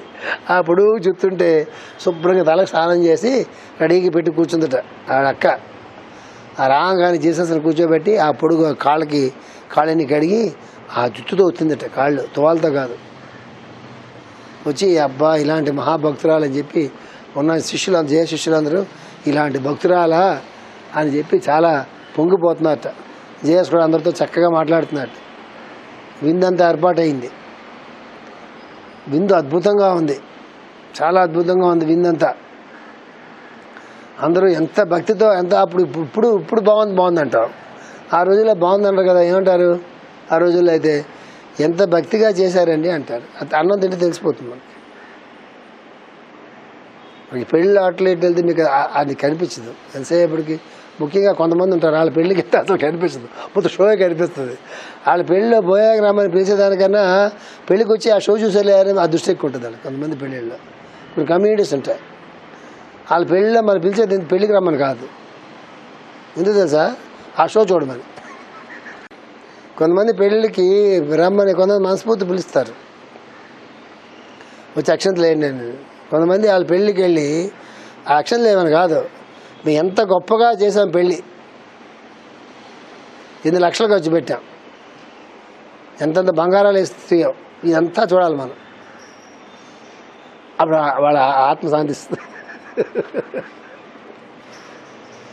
అలా ఇక్కడ సాధన ఏంటి? నా ముఖం సాధన. మరి కొంచెం చేయక తప్పదు, ఫ్యామిలీస్లో కొంచెం చేయక తప్పదు కదా. ఏం చేయాలి అప్పుడు మనం? ఇది ఎక్కడ కర్మ వచ్చి పడిందిరా, నాకు ఇష్టం లేని పనులు నేను చేయాల్సి వస్తుంది అనుకున్నా ఆ పశ్చాత్తాపం, ఆ ఘర్షణ ఉంటుంది. అది నెక్స్ట్ భర్త మంచి భర్త తీసుకెళ్తుంది. మన ఘర్షణ క్రియేట్ చేసి నాకు నచ్చలేదండి, నచ్చపోయి తప్పట్లేదు కదా, వెతక ముఖం వేసుకుని ఇప్పుడే ఆ ముఖం చూసి తెలిసిపోద్ది. నచ్చింది మన మొహం బాగుండాలని చెప్పి వాళ్ళ మొహట పెడతారు. మా నచ్చమండి ఇవన్నీ అని చేస్తున్నారు. ఏం చేయాలి చెప్పండి? మాని, సో సింపుల్, మాని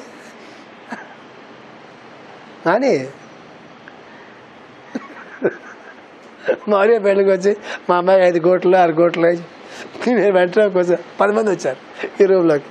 ఇన్ని కోట్ల మా అమ్మాయికి 2 లక్షల జాబ్ వస్తుంది, 2 ఎకరాల పొలం ఉంది సైట్లో అని చెప్పారు. నేను ఓకే సార్ సరే నేను కట్ చేయనట్టు ఆయన చెల్లైపోతున్నాడు. ఎవరు? వాళ్ళ నాన్న. నేను ఒకసారి నవ్వేసేసి ఒకసారి 1 నిమిషం ఆగుతారంటే ఆగాడు. ఏంటండి అంటే నేను అడిగానా అన్న, ఇదే అడిగానా అన్న. స్టర్న్ అయిపోయాడు. నేను చెప్పాలి కానీ మీ ఆస్తి గురించి నాకేంటి సంబంధం అడిగా. నేను ఆస్తుంది వెరీ గుడ్ అనిపించాను. సో నాకేంటి సంబంధం? అదేంటంటే అట్లా మాట్లాడతారు. మీకు ఎట్లా మాట్లాడు? నేను మీ ఆస్తి ఉంది వెరీ గుడ్ బాగుంది, మీరు ఆస్తి పనులు బాగుంది, ఇప్పుడు నాకేంటి సంబంధం వస్తుంది? నేను అడిగానా పని ఏమన్నా? నేను అడగలేదు కదా. మీ అమ్మాయి గురించి చెప్పండి మాట్లాడు. అయిపోయిన తర్వాత వాళ్ళలో ఒక ప్రిన్సిపాల్ ఉన్నాడు, వాడు పెద్ద యూనివర్సిటీ కాలేజ్ ప్రిన్సిపాల్ ఉన్నాడు. అందు వచ్చిన తర్వాత ఒక ఆయన పైగా నమస్కారం కాలేజ్ చేయలేదు కానీ 2 చేతులు గట్టిగా పట్టుకుని నా జీవితంలో మొట్టమొదటిసారి మీలాంటి వ్యక్తి నేను చూస్తున్నాను సార్, ఇలా ఉంటే ప్రపంచం ఎంత బాగుండేది అన్నాడు. అలా అన్నారు కాబట్టి ఈ మ్యారేజ్ ఫైనల్ అనుకోబాకండి. అబ్బాయి అమ్మాయి నచ్చాలా, ఆస్తి కోసం బాగుండాలా. మీ ఆస్తుల గురించి అంటే ఆయన చెప్పాడు సార్ ముందు చెప్తేనే మాట్లాడతారు సార్, తర్వాత ఎవరన్నా ఇవన్నీ ముందు చెప్తేనే తర్వాత వాళ్ళు మాట్లాడడానికి ఇష్టపడుతున్నారు వాళ్ళు, లేదా వాళ్ళే అడిగేస్తున్నారు సార్. ప్రపంచంలో మొట్టమొదటిసారి చూసాను సార్ మీలాంటి వాడిని అన్నాడు. చాలామంది ఉంటారు సార్, వాళ్ళు మనకు కలవాలి రూల్ లేదు కదా. చాలామంది ఉంటారు నాలంటారు ప్రపంచంలో, కలవాలి మా రూల్ లేదు కదా. వాళ్ళు కలుస్తారు సార్. ఇప్పుడు మంచి మనకి అలాంటి బుద్ధి ఉంటే వాళ్ళు కలుస్తారు సార్. అంతా మ్యారేజ్ మనం చేసుకోలేదు అనుకున్నాను. చాలా చాలా ఇబ్బంది పడిపోయారు. అయ్యో మిస్ అయిపోతున్నాం మంచి ఫ్యామిలీ అని చెప్పి చాలా ఇబ్బంది పడిపోయారు. ఇంత చెప్తాను మీకంటే ఆ క్లారిటీ ఉండాలి జీవితంలో. అది అందరూ నన్ను చూసి అలా అడిగారనుకోండి, రేపు అడుగుతున్నాల్సి వస్తుంది. అందరూ ఎలా ఉండి నీ ఆస్తి నాకు వద్దు, అది నాకు వద్దంటే వద్దా అని చెప్పి వాళ్ళ అబ్బాయికి మొత్తం రాస్తే రేపు పొద్దున్న ట్రబుల్స్లో ఉంటే అమ్మాయి ₹1 కూడా ఇవ్వరాళ్ళు. అప్పుడు గొప్పలు చెప్పావుగా అంటారు. చాలా ఉంటాయి అక్కడ. దానికి ధైర్యం ఉండాలా, దానికి సాధన ఉండాలా, ఒక బ్యాక్గ్రౌండ్ ఉండాలా, ఒక విశ్వాసం ఉండాలా. ఎట్లాంటి పరిస్థితి సరే నేను ఫేస్ చేయగలిగేటటువంటి అర్జించగల విశ్వాసం ఉండాలి. నేను కాదు అనుకున్నాడు మీద విశ్వాసం ఉండాలి. అలా అని చెప్పి అది అసలు సత్తా లేకుండా అది ఉంది కదా అంటే కుదరదు. ఉంది కదా అని ఏ బ్యాగ్లో చెప్తావు నువ్వు? నిస్సహాయమైన స్టేట్లో చెప్తున్నావు. చేయగలి చెప్పట్లా, చేయలేక చెప్తున్నావు. అది తేడా. అశోకుడు శాంతి అంటే ఎందుకు ఉన్నారు? వినకపోతే ఆడుకుని అరుగుతాడు. నేను మీరు శాంతి శాంతి అంటే మళ్ళీ 2 నమ్మకాలు కొడతారు. కుదురుతుందా? కుదరదే. అహింస అంటే గాంధీ మాట వింటారు, మన మాట వింటారా? వినరే. ఆయన మాట బుద్ధుడు చెప్తే వింటారు, మనం చెప్తే వింటారా? బుద్ధుడు చెప్పినటువంటి అష్టాంగం మా 8 మాటలు చక్కగా చెప్పాం. సమ్యక్ ప్రవర్తనము, సమ్యక్ వాక్కు అది చెప్పాం అనుకోండి, ఎవరన్నా వింటాడా? బుద్ధుడు చెప్తే ఎందుకు విన్నారు? అది.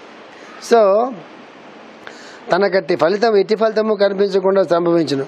ఒకే కాలమునకు ఒకే క్రమమున సేవ చేయడం వలన ఒకే క్రమమున సేవ చేయటం వలన కర్మేంద్రియములు క్రమమునకు అలవాటు పడి ఇచ్చా ప్రవృత్తిని మానుకొనును. ఒకే సమయానికి ఒకే క్రమమున సేవ చేయటం వలన కర్మేంద్రియములు క్రమమున అలవాటు పడి ఇచ్చా ప్రవృత్తిని మానుకొను. ఒకే సమయానికి ఒకే సేవ చేయాలి. అప్పుడు క్రమంగా కర్మేంద్రియాలు ఆ యాక్టివిటీలోకి అయిపోయి ఇచ్చాప్రవృత్తి అంటే ఊరికే ఏదో కోరేసుకుని ఏదో వస్తుందని ఉంటుంది చూసారా, అవి డ్రాప్ చేస్తాయి. ఒకే సమయానికి ఆ పని చేయాలి. అందుకే 6 గంటలకే ప్రేయర్ అంటే 6 గంటలకే ప్రేయరు.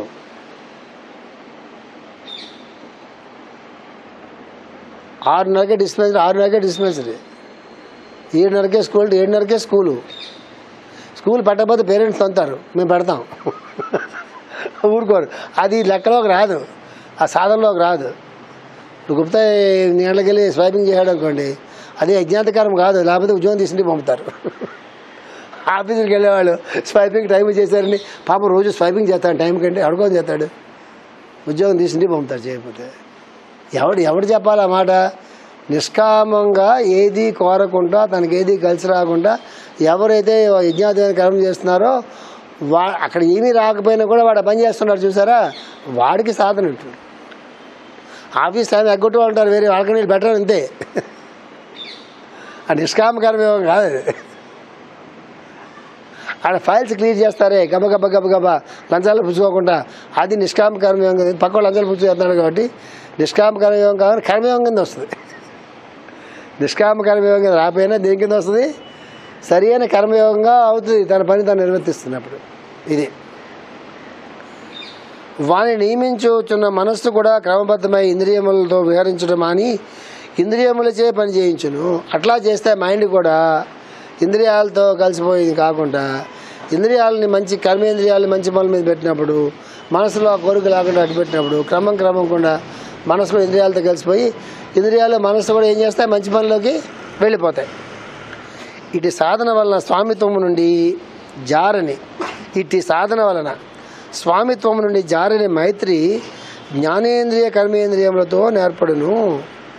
ఇటు సాధన వలన స్వామిత్వము నుండి జారని మైత్రి అంటే స్వామిత్వం అంటే మాస్టరుడు అనమాట. మాస్టరీ వచ్చేస్తుంది దేని మీద, దేన్ని ఆశించుకుంటా తన కర్తవ్యాన్ని కర్తవ్యంగా నిర్వర్తిస్తూ ఇంద్రియాలు కలిసి పనిచేసుకుంటూ ఏ రకమైనటువంటి కోరికలు అక్కడ లేకుండా అది దాని మాస్టర్ వచ్చేస్తుంది.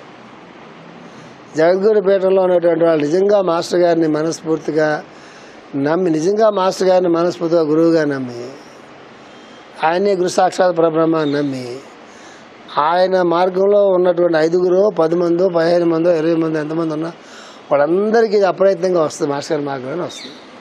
అది మాస్టర్ అలవాటు చేసేసారు. నిలబడ్డారు వాళ్ళందరూ కూడా మళ్ళీ మామూలుగా నిలబడ్డారు వాళ్ళందరూ మామూలుగా వెళ్ళిపోయారు, మామూలు సాధారణంగా వెళ్ళిపోయారు. ఇది చేస్తే నాకేం వస్తుంది, ఎంతమంది శిష్యులు ఉన్నారు, ఎంతమంది పొగడ్తులు ఉన్నాయి, ఎన్ని యూట్యూబ్లు ఉన్నాయి, వాటిలో పడిపోతే అలాగా వెళ్ళిపోతూ ఉంటుంది. ఏ రాదు దానివల్ల. 100 మంది వచ్చారు, 1000 మంది వచ్చారు, ఏదో విన్నాడు వాడిని, వాడికేం వస్తుంది, నాకేం వస్తుంది. వాడు ఏమైనా సాధన చేసుకుని వాడు నిస్వార్థంగా వాడు ఉండి వాడి వల్ల 10 మందికి ఉపయోగం జరిగి వాడి జీవితం ఉద్ధరించబడి వాడికి 100 పాయింట్లు కాదు, అసలు 10 పాయింట్లు కాదు, 1 పాయింట్ అయినా జీవితంలో వాడి జీవితంలో ఒక ప్రిన్సిపల్గా తొంగి చూసి దాని ప్రకారంగా వాడు జీవిస్తున్నాడు అనుకోండి, అప్పుడు ఇదంతా ఉపయోగపడుతుంది. ఏది ఉపయోగపడదు. చెప్తున్నారు మాస్టర్. చూడండి ఈ వాకింగ్ చూడండి ఎంత అద్భుతంగా ఉంది. ఇటు సాధన వలన స్వామిత్వము నుండి జారని మైత్రి, అది స్వామిత్వం నుండి జారని మైత్రి అంటే ఆ మైత్రి ఉందే, ఏది ఇంద్రియాలకి మనసుకి ఉన్న మైత్రిని చూసారా. ఇక్కడ బ్యూటీ ఏంటి తెలుసా, స్వామిత్వం నుండి జారని మైత్రి అంటే అర్థం ఏంటంటే అలా అని చెప్పేసేసి మనసు వెళ్ళిపోయి షేకండి ఇచ్చేది ఇంద్రియాలకి. కర్మేంద్రియాలు జ్ఞానేంద్రియాల మాట వింటాయి, జ్ఞానేంద్రియాలు మనస్సు మాట వింటుంది, మనస్సు ఎవరి మాట వింటుంది, బుద్ధి మాట వింటుంది. బుద్ధి ఎక్కడ ఉంటుంది, ఆత్మకి అనుసంధానంగా ఉంటుంది. అంటే ఆత్మ వెలుగు బుద్ధి మీద ప్రసరించి అక్కడి సంకల్పాలు మనసు గ్రహించి ఆ సంకల్పాలను జ్ఞానేంద్రియాలకి పంపిస్తే అది కర్మేంద్రియాల దాకా వచ్చి సత్కర్మ అనేది ఆచరణ జరుగుతుంది. అట్నుంచి స్వామిత్వం నుండి మైత్రి జారని మైత్రి అంటే ఆ మాస్టరీ అనేది ఎప్పుడు జారిపోదు. అంటే ఏంటి, ఆత్మ చేతుల్లోంచి బుద్ధి జారదు, బుద్ధి చేతుల్లో నుంచి మనసు జారదు, మనసు చేతుల్లో నుంచి జ్ఞానేంద్రియాలు జారవు, జ్ఞానేంద్రియాల చేతుల్లో నుంచి కర్మేంద్రియాలు ఉండవు. అన్నిటి మధ్య ఏముంటుంది, మైత్రి ఉంటుంది. స్వామిత్వము జారని మైత్రి. మనకేమవుతుంది తెలుసా, ఎవరైనా వెళ్ళిపోతున్నాడు, అదే మనది ఎవరో ఉన్నారు, ఉదాహరణ చెప్తున్నాను, అదో ఒక పని అబ్బాయి అన్నాడు, ఎటో పోతున్నాం, బాగా ఏదో అలసిపోయి నీరసంగా ఉన్నాడు, ఏంటి ఆ కారు ఎక్కి కూర్చో దింపేస్తా అన్నాం అనుకోండి, వాడు కారు ఎక్కిన తర్వాత ఇంట్లో దింపేసి వెళ్ళిపోయాం అనుకోండి. మనం మరుసటి రోజు ఫోన్ చేసి, సార్ ఇంటికి వెళ్ళిపోతే కారు ఇస్ మా ఇంటి రండి సార్ అన్నాడు అనుకోండి. అది స్వామిత్వం జారిన మైత్రి కాదు. అది ఎగ్జాంపుల్ చెప్పబోతే మీకు అర్థం కాదు. అర్థమైందా, ఇంట్లో మంచి కూరలు చేసుకున్నారు, పని అమ్మ ఏదో ఉంది, మనతో పాటుగా ఏదో పెళ్ళి తినమ్మా అని అనుకోండి. మసలు వచ్చి ఏంటండి నిన్న మాకు మంచి కూరలు సరం పెట్టారు, ఇవాళ ఏంటి కూరలు ఉప్పు తక్కువ ఉందని అడిగింది అనుకోండి. స్వామిత్వం ఏంది నా మొహం, అదే కదా మన పరిస్థితి, మన కాంపౌండ్ పరిస్థితి. స్వామిత్వం లేకపోతే పని జరగదు అసలు. ఉండాలి అది. ఇప్పుడు అది లేని చోట వ్యవస్థ నాశనం అయిపోతుంది. మెసేజ్ చూడండి, ఇటు సాధన వలన స్వామిత్వం నుండి జారిన మైత్రి జ్ఞానేంద్రియ కర్మేంద్రియములతో ఏర్పడను మనస్సుకి. అప్పుడు అవి అనుకూలములై తమ ప్రవృత్తులను మనస్సుకు సమర్పణ చేయగా మనస్సు బుద్ధికి సమర్పణ చెందును. అది లెక్క. ఎప్పుడైతే మనస్సు స్వామిత్వం వహించి, ఎప్పుడు స్వామిత్వం వహించగలదు మనస్సు? బుద్ధికి తన సమర్పణ చెందినప్పుడు మాత్రమే మనసు స్వామిత్వం వహించగలదు. అంటే మన వెనక్కి ఉన్నటువంటి ప్రజ్ఞ వల్ల మనం పని చేస్తుంటే మనం పని చేయగలం తప్ప, మన ప్రజ్ఞ పని చేస్తుంటే మన మనస్సే పని చేస్తుంది. అది సమర్పణ అండి. అది సమర్పణ అండి. మనమే అనుకోండి వెనకాల బుద్ధి పనిచేయదు. అందుకే ఎప్పుడు మనకన్నా గొప్పవాళ్ళకి మనం నమస్కారం చేయాలి, పాద నమస్కారం చేయాలి. భౌతికంగా గురువు అవసరం ఏంటి తెలుసా? అహంకారం అనేది మన నుంచి పోవాలంటే, అహంకారం పోవాలంటే ఒక సశరీరంగా ఉన్నటువంటి ఒక మహాత్ముడు మహానుభావుడు వాడు కాళ్ళు పట్టుకుంటే అహంకారం పోతుంది. పట్టుకుంటే పోతాను రూలేం కాదు, అట్లీస్ట్ పట్టుకుంటాడు, అట్లీస్ట్ తల ఉంచుతాడు కనీసం. అంత మాత్రం పోతుందని లేవలేదు. చూసారా నేను పట్టుకున్నాను వెంటనే వేడు వెంటనే పైకి వచ్చి వాడు ఎవడో పట్టుకున్నాడు, పక్క వాళ్ళతో మాట్లాడుతున్నాడు, నేను పట్టుకోగా నా పక్క చూశారు. కాళ్ళు పట్టుకోడు, నా మొహం కాళ్ళు పట్టుకోడు. గొప్పలు చూడండి అంటే ఎన్ని గొప్పలు చెప్తుంటారు. మేము భద్రాచలం వెళ్ళామండి, వెళ్ళంగానే ఇలా వెళ్ళామండి, తలుపులు తీశారండి. అంటే అప్పుడే రాముడు వచ్చి గబాబు వచ్చి రా నాన్న రాజు రాను పిలిచాడు అనమాట. వీడికి ఎక్కడికి వెళ్ళాడు ఒక మహత్యం చెప్తుంటాడు. వాడు ఎక్కడికి వెళ్ళాడు ఆ మహత్యం చెప్తుంటుంది. మహాచాలు చెప్తాను సేపు బతుకంతే. సరే నీలో నువ్వు తొంగి చూసుకోవమ్మా, ఆ మహాచాలు తర్వాత చూద్దాం. అసలు నీలోనే అసలు మార్పు ఉందా? నీ ఆలోచన విధానంలో ఎక్కడ మార్పు ఉందా? అహంకారం మమకారాలు ఎక్కడ మార్పు ఉందా? అసలు ఎక్కడన్నా? అది లేకుండా అక్కడ తలుపులు తీశారండి. ఆ తలుపులు తీయాలి. అది భగవంతుడు ఆ టైంలో అక్కడున్నావు అంతే, అక్కడున్నావు అంతే. ఇది ఒకటి దానికోసం వెతుక్కుంటే కనిపించమండి. దానికి భగవంతుడి కోసం వెతుక్కునే కనిపించడు. మీకు రాసిన ఏంటి తెలుసా? భగవంతుడి కోసం వెతుక్కునే వాళ్ళు అలా వెతుక్కుంటూనే ఉండాలి. ఇంచేత ఆయన ఎప్పటికీ కనిపించడు. అలా ఎందుకు వేల సంవత్సరాలు తపస్సు చేస్తారు ఋషులు? ఎందుకు భగవంతుడిగా కాన్సెప్ట్ ఇచ్చారంటే ఎన్ని వేల సంవత్సరాలు కనిపించడు. కనిపించాలి ఉంటే కదా, ఉంటే కింద నీలాగా ఉండాలి. ఎప్పుడొకప్పుడు ఏవాలి నువ్వు ఆయన తెలుసుకోవాలా? అమ్మచ్చ ఇది బాగుందండి ఆడ తెలుసుకోవడం కాదు కదా. ప్రతి విషయంలోని మా మహిమల కోసం చూస్తూ ఉంటే, ప్రతి విషయంలో మెలకుల కోసం చూస్తూ ఉంటే అవే కనిపిస్తూ ఉంటాయి. దావా నీకే వచ్చింది. ఇది ఇక్కడ ప్రశ్న. సాధనలో ఉన్నవాడు ఒక్కడే ఆ ప్రశ్న వేసుకోగలుగుతాడు. నా కళ్ళు ఎవరో కనిపించారు, బాగుంది. మసలైపోతే నేను మామూలుగా ఉన్నాను. నేను నా కోపంలాగా ఉంది, నా తిండిలాగా ఉంది, నా తిట్టులాగా ఉంది, అన్నీ అలాగ ఉన్నాయి. ఫైనాన్షియల్గా ఏం మారిపోలేదు, ఏం జరిగిపోలేదు కదా, అలాగే ఉన్నాను కదా. అది కాదు అది తెలియాల్సిందే. నా కళ్ళ కనిపించారండి, నా కళ్ళ కనిపించారు నాకు అవతల అబ్బా మీ కళ్ళ కనిపించారా, ఎంత అదృష్టవంతులండి అంటే నా ఒక అదృష్టవంతులండి. కానీ ఇప్పుడే ఒక ఫీలింగ్ లోపల ఏది మనం చాలా భక్తులైన ఒక ఫీలింగ్ అయిపోయి. అందుకే సాధన వేరు, భక్తి వేరు. సాధన అంటే భక్తి వికారాల్లోకి తీసుకెళ్తుంది, ఆకారాల కూడా వికారాల్లోకి వెళ్ళిపోవచ్చు చెప్తున్నారు మాస్టర్ గారు. చెప్పి చూడండి, సాధన స్వామిత్వం నుండి జారని మైత్రి జ్ఞానేంద్రియ కర్మేంద్రియాలతో ఏర్పడను. అప్పుడు అవి అనుకూలములై తమ ప్రవృత్తులను మనసునకు సమర్పణ చేయగా. అంటే ఏంటి? జ్ఞానేంద్రియాలు కర్మేంద్రియాలు ఎవరు సమర్పణ చెందాలి?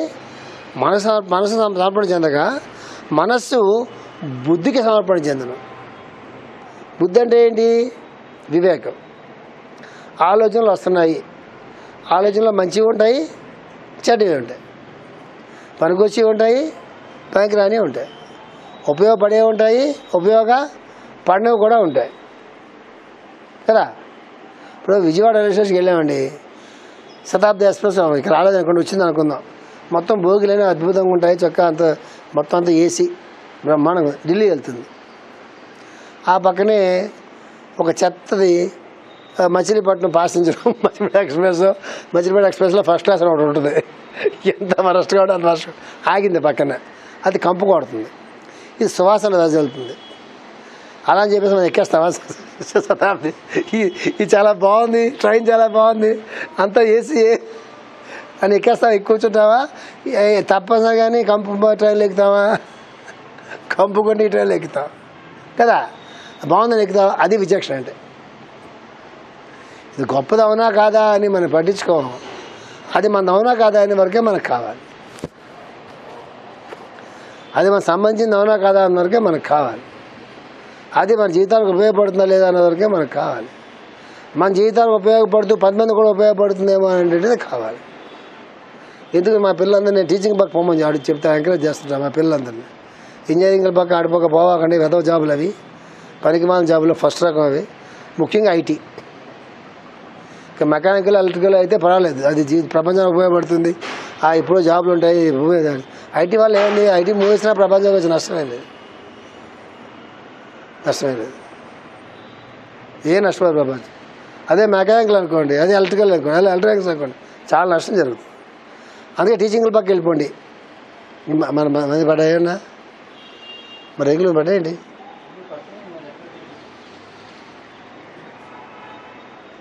చూద్దాం, అదవుతుందా మీకు? అందువల్ల బుద్ధి అంటే అది విచక్షణ అనేటటువంటిది బుద్ధి కల్పిస్తుంది. ఏది నీకు ఉపయోగం, ఏది నీకు ఉపయోగం. బుద్ధి కల్పించాలంటే ముందు నాకు కావాల్సినటువంటి ఒక ప్లాట్ఫామ్ అనేది మనం తయారు చేసుకోవాలి చెప్తున్నారు. పని 2 విధములు చెప్తున్నారు మాస్టర్ గారు, శారీరకము, మానసికము. శరీరంలోని భౌతిక పదార్థములకు పనిని కోరడం, ఇది చాలా బాగా చూడండి.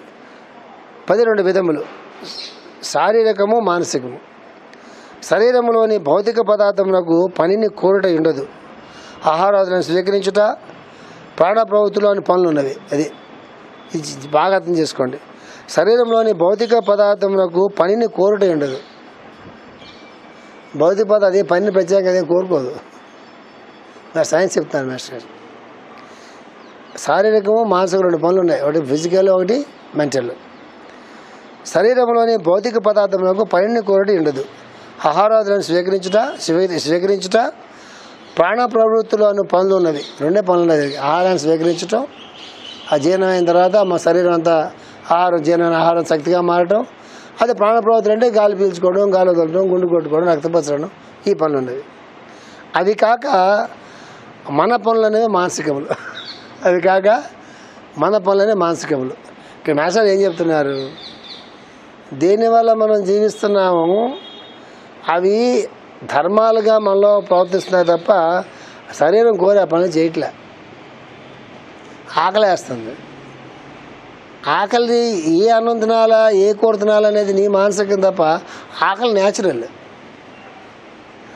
ఆకలి వేసినప్పుడు ఏ ఫుడ్ తింటావు అనేది అది మనకు సంబంధించిన విషయం, మానసికం. అది ఆకలి వేయడం అనేది న్యాచురల్, దాహం వేయడం అనేది న్యాచురల్, తిన్న ఆహారం జీర్ణం కావడం అనేది న్యాచురల్, తిన్న ఆహారం జీర్ణమైన ఆహారం శక్తిగా మారడం అనేది న్యాచురల్. ఆ శక్తిగా మారినటువంటి ఆహారం ఏదైతే శక్తిగా మారిందో అది అన్ని ప్రాణ ప్రవృత్తులకి, అన్ని ప్రాణ దీనికి సరఫరా డిస్ట్రిబ్యూట్ జరిగి గుండె కొట్టుకోవడానికి, రక్త ప్రసరణ చేయడానికి, ఉచ్ఛ్వాసాలు జరగడానికి, శరీరం అంతా స్పందించడానికి, మనసు ఆలోచించడానికి, అన్నిటికీ శక్తి ప్రసరణ జరుగుతుంటుంది. ఇవన్నీ కూడా ఆటోమేటిక్గా ప్రకృతి సిద్ధంగా జరిగిపోతుంటాయి తప్ప అక్కడ మన ప్లాను ప్రోగ్రామ్ ఏమి కూడా 2 కూడా మనకి అక్కడ లేవు. ఏం తినాలి, ఎలా తినాలి, ఎంత తినాలి, ఏ తింటే జిహ్వకు రుచిగా ఉంటుంది, ఇవన్నీ ప్రోగ్రామ్ అంతా ఎవరిది? మంది. అవి కాక మన పనులన్నీ మానసికములు. మనస్సుకు పని చేయవలసిన ఆవశ్యకత లేదు, కానీ తెలుసుకున్న వలన కోరిక మనస్సులకు సహజము. ఇది చాలా పెద్ద సైన్స్, ఇది చాలా కష్టం అర్థం కాలేదు. అంచేత మళ్ళీ చదువుకోండి, చాలా కష్టం ఇది. మనసు నాకు పని చేయవలసిన ఆవశ్యకత లేదు, మనసు కదా పనిచేసే పని లేదండి, ఆ నీట్ లేదుట. కానీ తెలుసుకున్న వలన కోరిక మనసులకు సహజము. ఏదన్నా తెలుసుకోవాలనేటటువంటి కోరిక మనసుకి చాలా సహజం. ఎవరన్నా మీకు చిన్న ఎగ్జాంపుల్ అండి, ఎక్కడ దాకా పోకలేదు, వెళ్ళంగానే ఒక గుంపు అంతా నిలబడింది. అక్కడ మనం సైకిల్ మీద కారు మీద ఏమీ వెళ్ళిపోతున్నాం. ఓ 10 మంది 10 మంది నిలబడ్డారు. మనం కారు సైకిల్ ఆపి ఏం జరుగుతుందో చూడవా? అది సహజమే అనుకోండి. అదే ఏదైనా యాక్సిడెంట్ జరిగి కుట్టుకుంటాను అనుకోండి, ఏం చేస్తాం? కారు గబాబా లాగించేస్తాం ఫాస్ట్గా. అప్పుడు ఆగం మనం. ఎందుకు? మనసుకి కుతూహలం లేదు దాని మీద. ఏదో అనే కుతూహలం ఉంది తప్ప, ఏదో జరిగిపోతుంది అక్కడ, ఏదో అయిపోతుంది, ఏదో ఉంది, ఈ కుతూహలం తప్ప నిజంగా అట్లాంటి గుంపులో ఎవడన్నా మొఖం తిరిగి పడిపోయి లేదా ఏదైనా జరిగి హాస్పిటల్ తీసుకెళ్ళాలని బాధ్యతను చూసారా? అక్కడ కుతూహలం లేదు కదా. మనకెందుకండి పోలీస్ కేసులు ఉంటాయి, అవి ఉంటాయి, ఇవి ఉంటాయి, బయలుపోదాం కదా. ఆ కుతూహలం అనే జబ్బు మనసుకి జబ్బు. ఎట్లా మీరు బయటపడుతుంది తెలుసా? ఎక్కడన్నా వెళ్ళొచ్చారు అనుకోండి మీరు, ఏమండి ఎలా జరిగింది? నీకెందుకు? అక్కడ ఏం జరుగుతుంది అసలు? లోపల ఏం జరుగుతుంది అక్కడ? నీకు బాగా తెలుస్తుంటాయి విషయాలు, బాగా తెలుస్తుంటాయి కదా. చెప్పు ఏం జరుగుతుందో. దీన్ని సోరా అంటాం హోమియోపతిలో. ఈ సోరా నా మైండ్కి భక్తి అంటదు, అంటున్నట్టుగా అనిపిస్తుంది. నీకు ఎందుకు? ఏం జరుగుతుంది? ఎందుకు? నీ పని ఇది, వాడి పని ఆడిది, ఆవిడ పని ఆవిడది, ప్రపంచంలో ఎవడి పని వాడిది. ఎందుకు నీకంత దురద? ఆ దురదనే సోరా అంటాం హోమియోపతిలో. సోరా ఉండే మైండ్ సోరాతోనే ఉంటుంది. ఆ సోరా భక్తి కూడా సోరాగానే ఉంటుంది. సోరా పోవడం చాలా కష్టం. అన్ని మ్యాజియంలోకి చాలా డేంజరస్ మ్యాజియం. అది ఉంటే అన్ని మ్యాజియమ్స్ వస్తాయి. పోదు, ఇది పుడకల్లో పెట్టిన దాకా పోదు. చెప్తున్నారు మాస్టర్ గారు. తెలుసుకోవాలన్న కోరిక మనసు సహజం. ఈ కోరికచే ఇంద్రియములతో జోక్యము కలిగించుకోను. మనసుకి చూడలేదు కదా అది. నాకు ఎవరు హెల్ప్ కావాలి? కన్ను హెల్ప్ కావాలి కదా. అందుకేం చేయాలి? లంచం ఇవ్వాలి కన్నుకి. నువ్వు కాస్త చూసి పెట్టవా అని. అది నెక్స్ట్ మనసు మాట వింటుందా? నెక్స్ట్ రోజు నేను చూస్తాను బ్లాక్మెయిల్ చేస్తుంది. నీకు కంట్రోల్ చేయగలరా?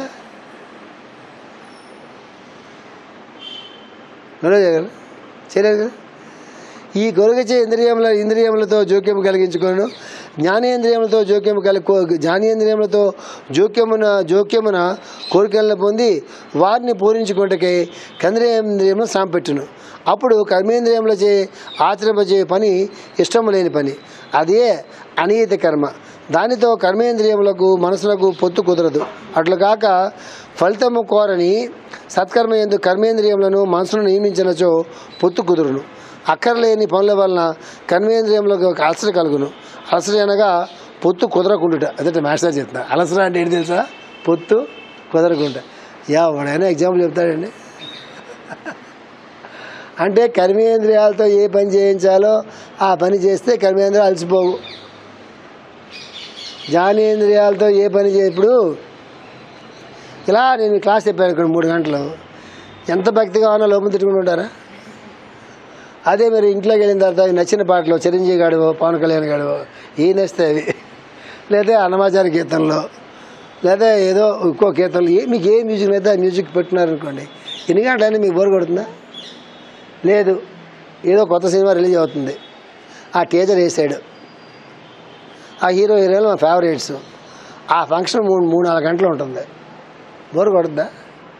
కబాబైలు అన్నం తెచ్చుకుని అక్కడే కూర్చుని తినేస్తూ కబాబైలు మంచిలు తెచ్చుకుని 4 గంటలు కూర్చున్నావా? భగవద్గీతలో 4 గంటలు కూర్చున్నా ఇంకా అవలేదు అనిపిస్తుంది. అంటే అర్థం ఏంటి? కర్మేంద్రియాలకి జ్ఞానేంద్రియాలకి దానికి ఇక్కడ మనకి లంక కుదరట్లేదు. అక్కడ కుదిరింది. ఎక్కడ కుదిరింది? అది కుదిరింది. బుద్ధి ఏం చేస్తుంది తెలుసా? బుద్ధి అంత నిద్రపోతుంటుంది. బుద్ధికి మనసు జోలికి రాదు. ఎందుకు? ఇవన్నీ జన్మలాగా ఉన్నాయి. ఈ జన్మ ఇలా కొడుకెళ్ళిపోతాడు వీడు. వచ్చే జామలో ఈ మనసుగాడు కర్మేంద్రియాలు జ్ఞానేంద్రియాలని వాళ్ళకి లంచాలు ఇచ్చి వాళ్ళతో పనులు చేసుకుని ఇన్ఫర్మేషన్ తెచ్చుకొని ఇంత సంసారంలో ఉందిగా జీవితం. కానీ ఆయన బుద్ధి నిద్రపోతుంటుంది. అక్కడ బుద్ధి నిద్రపోతే విచక్షణ ఉండదు. విచక్షణ లేకపోతే ఏ పని చేయొచ్చో ఏ పని చేయకూడదో తెలియదు కదా. కర్మేంద్రియాలు జ్ఞానేంద్రియాలు మాటలు విను. జ్ఞాని ఏం చేయాలి? మనస్సు మాట విందు. మనస్సు బుద్ధి పక్కడానికి బుద్ధి డోర్ క్లోజ్ అయ్యి ఉంటాయి. అక్కడ తలుపు కొట్టినా తలుపులు తీరాడు. బుద్ధి తలుపులు తీయదు. ఎప్పుడు తలుపులు తీస్తుంది? నాకు బుద్ధి వచ్చింది, నేను లెప్పలు కొట్టుకుంటున్నాను, నేను ఈ కర్మేంద్రియాలు జ్ఞానేంద్రియాలు నేను ఉపయోగించను, నేను అది ఎందుకైతే క్రియేట్ చేయబడ్డాయో, ప్రకృతిలో ఎలాగే దిగి వచ్చినాయో, దీనికైతే అది ఉపయోగపడుతుందో దానికి మాత్రమే వినియోగించుకుంటాను, నేను మిగతా వాడికి వినియోగించను అని చెప్పి బుద్ధి వచ్చి నమ్మకాలు కొట్టుకుని తలుపులు తీయ ఒకసారి నీ మాట వింటానని చెప్పి అప్పుడు బుద్ధి పక్క మనసు చూడడం మొదలెట్టినప్పుడు, అప్పుడు బుద్ధి తలుపులు తీస్తే వివేకోదయం అంటే వివేకం అనేటటువంటి ఉదయం అనేది జరిగినప్పుడు ఆ మనస్సు మళ్ళీ కిందకి వెళ్ళకుండా అటుపక్క వెళ్తుంది. ఇక్కడ కూర్చుంటే కుదరదు, కిందకి వెళ్ళు, కొంత బుద్ధి వచ్చింది కదా నీకు, ఆ బుద్ధితో జ్ఞానేంద్రియాలతో కర్మేంద్రియాలతో ఎట్లాంటి పనులు చేయించురా అని చెప్పి మళ్ళా వాళ్ళచే నియమించబడినటువంటి మనస్సు కర్మేంద్రియాలే జ్ఞానాన్ని నియమించి ఆ రకమైన కార్యక్రమాలు చేస్తున్నప్పుడు దాన్ని కర్మయోగం అంటాం, దాన్ని జ్ఞానయోగం అంటాం. అంత ఉంటుంది పనులు చేయడంలో. పని చేయడం అంటే అంత ఉంటుంది. ఎట్లా పడితే అట్లా పని చేయడం కాదు. అట్లా జరుగుతున్న పని తాలూకు వాల్యూ డిఫరెంట్గా ఉంటుంది. అట్లా జరుగుతున్న పని తాలూకు గ్రోత్ డిఫరెంట్గా ఉంటుంది. అట్లా పనిచేస్తున్న వాళ్ళ తాలూకు గ్రోత్ డిఫరెంట్గా ఉంటుంది. సంవత్సరాల తర్వాత పనిచేసామంటే రికార్డింగ్ మెయింటైన్ చేసుకోవడం పనికొస్తుంది తప్ప ఇంకో దానికి పనికి రాదు. చెప్తున్నారు మాస్టర్ గారు. ఏం చెప్తున్నారంటే, అట్లు కాక ఫలితము కోరని సత్కరంలో ఎందుకు కర్మేంద్రియంలో మనసు నియమించినచో పొత్తు కుదురును. అక్కర్లేని పనుల వలన కర్మేంద్రియంలో కలసట కలుగును. అసలు అనగా పొత్తు కుదరకుండుట వైముఖ్యము. తమ ఇంట పెండ్లి పనులు చేయుచున్న వారికి అసలు తెలియదు. అనే కదా రాత్రి పాలు జాతర చేయరా, డిస్పెన్సరీలో 2 గంటల ముందు కట్టమనండి. పెళ్లి సమయంలో ఏం చేయాలి? సరిగ్గా సమయానికి కరెక్ట్గా 100% ఫోకస్ అబ్బాయి తాలూకు భ్రూ మధ్య మీద అమ్మాయి ఫోకస్ ఉండాలా, అబ్బాయి ఫోకస్ ఉండాలా, కరెక్ట్గా పెట్టాలా. పెద్దలు వచ్చాక మొట్టమొదటి వాళ్ళ అమ్మ నాన్న అక్షంతలు వేయాలా, వాళ్ళ అమ్మ అక్షంతలు వేయాలి, పెద్దవాళ్ళ తాత మామ అక్షంతలు వేయాలా, అమ్మ అక్షంతలు వేయాలా, పెద్దల అక్షంతలు వేయాలా. వాళ్ళందరినీ ముందే దగ్గర పిలిపించుకోవాలా. ఎవరు నిజంగా వాళ్ళ శ్రేయాభిలాషులు, ఎవరు ఆశీర్వచనం వాళ్ళ పనికి వస్తుందో అని లెక్క వేసుకుని ఆయన దగ్గరగా పెళ్లి మండపం దగ్గరలో పెట్టుకుని, ఒకవేళ కొన్ని చోట్ల చూస్తుంటాం, కొన్ని మనం అవాయిడ్ చేయలేం. నాకంటే నాకు కుదిరింది. నా జీవితంలో ఐఎమ్ వెరీ మచ్ బ్లెస్డ్. నా జీవితం ఎలాంటి వాళ్ళు నడిచింది. నాకు కుదిరింది. అందరికీ అలా కుదరాలని లేదు. మారే పెళ్లి చేసినా నాకు కుదిరింది, సింధు పెళ్లి చేసినా నాకు కుదిరింది. అబ్బాయి పెళ్లి చేస్తే కుదరవచ్చు మీరు, అమ్మాయి పెళ్లి మీరు చెప్పిన అవతల ఒప్పుకోరు కదా. నాకు కుదిరింది. నాకు ఐఎమ్ బ్లెస్డ్. ఏదైనా నాకు కుదిరింది. నా జీవితంలో అందరికీ అలా కుదరాలని రూల్ లేదు. కుదరినటువంటి వాళ్ళు కూడా నాకు కొంతమంది తెలుసు. వాళ్ళ ఫ్యామిలీ ప్రోగ్రాం ప్రకారంగా, వాళ్ళ తాలూకు ఫార్మాలిటీస్ ప్రకారంగా కుదరపోయినా సరే, అంతా అడవాడిలో పెళ్లి చేస్తున్నా సరే, ఏమీ అంటకుండా అన్నింటిలో కూడా పార్టిసిపేట్ చేస్తూ, ఏది అంటకుండా నిర్లిప్తంగా ఉండి ఉన్నట్టు కనిపించుకున్న వాళ్ళు కూడా ఉంటారు. తెలుసా మీకు? దాన్ని మీరు గుర్తించలేరు. It's impossible. కొంతమంది నటిస్తారు ఉన్నట్టుగా, అది తెలిసిపోతుంటుంది. మాకు ఇద్దరు ఉంటారు, ఉన్నట్టు నటిస్తూ ఉంటారు. ఏం పట్టదు అవుతుంటాయి. ఇది అంతా నాటకమే. మళ్ళీ పైకి రాగానే మళ్ళీ మామూలే. బాగుందా మళ్ళీ మామూలే. కెమెరా చూస్తే తెలుస్తుంది నీకు ఏది. వాళ్ళు ఎప్పుడైతే ఇంటికి వెళ్ళి వీడియో చూస్తే తెలుస్తుంది ఎంత బాగా పులుగుంటారు. నా కూడా వెళ్ళాడు అనుకోండి, తప్పదండి, ఏం చేస్తాం మనం. ఎంత అబ్బు సర్వసంగ పరిత్యాగులాగా మొహాలు పెడుతుంటారు. తెలీదా? కొంతమంది నిజంగా పట్టినట్టుగా ఉంటారు. పేషెంట్ హాస్పిటల్ చేసిన ఎవడి కృష్ణమాచారి, ఆయన తెలియదు కృష్ణమాచారి డాక్టర్కి ఎందుకు ఈ కేసు మొదలు పెట్టాడు, ఎంతమంది ఇలా చంపుతాడని చెప్పి ఆయన ఎదుర్కొంటే అలా మాట్లాడుతుంటే మా కోపం చేయండి మాట్లాడుతున్నా. ఎంతమంది ఆయన కేసులో బయట మాట్లాడితే ఏయ్ ఆగరా అలా నిలబడిపోయారు మాస్టర్. ఇంకా పేషెంట్ బతకాలి. అది కదా ఎగ్జాంపుల్స్ జీవితంలో. అది కూడా అహంకారం లేకపోవడం అంటే, అది కదా మమకారం లేకపోవడం అంటే. ఆ అమ్మాయికి ఐపీఎస్ మ్యాచ్ వచ్చింది. ఇప్పుడు పెద్ద స్టేట్లో ఇప్పుడు రెడీ అయిపోయాము. ఇప్పటికైనా రెడీ అయిపోయి ఉండాలనుకుంటాను. పెద్ద ఇప్పుడు చాలా డీజీ లెవెల్కి వెళ్ళిపోయింటాడు ఇప్పటికి. ఎంబీబీఎస్ వాడు మ్యాచ్ వచ్చింది. ఎక్కడ ఐపీఎస్, ఎక్కడ ఎంబీబీఎస్. మాస్టర్ ఐపీఎస్ని పక్కన పెట్టి ఎంబీబీఎస్ అంటారు సార్. ఎందుకు మాస్టర్ ఐపీఎస్ అని పక్కన పెట్టి ఎంబీబీఎస్ చేస్తాం, ఎండీ కూడా కదా ఎంబీఎస్ చేస్తామంటే వీళ్ళిద్దరూ ఒకరి వాళ్ళ బంకలు అంటుకుపోయి పోతారా, ఐపీఎస్ వాడితో కంపాటబిలిటీ బాగాలేదు మనకు ఎందుకులే కానీ చెప్పి ఎక్కడ ఐపీఎస్ ఎక్కడ ఎంబీబీఎస్ అండి తెలియకూడదు. Not even MD or MS.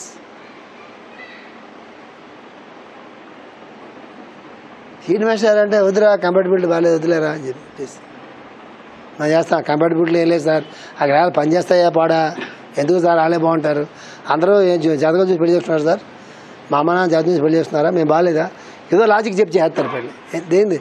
దేనికి కట్టినట్టు తాళి డిగ్రీ కింద తాళి కట్టించుకున్నట్టు.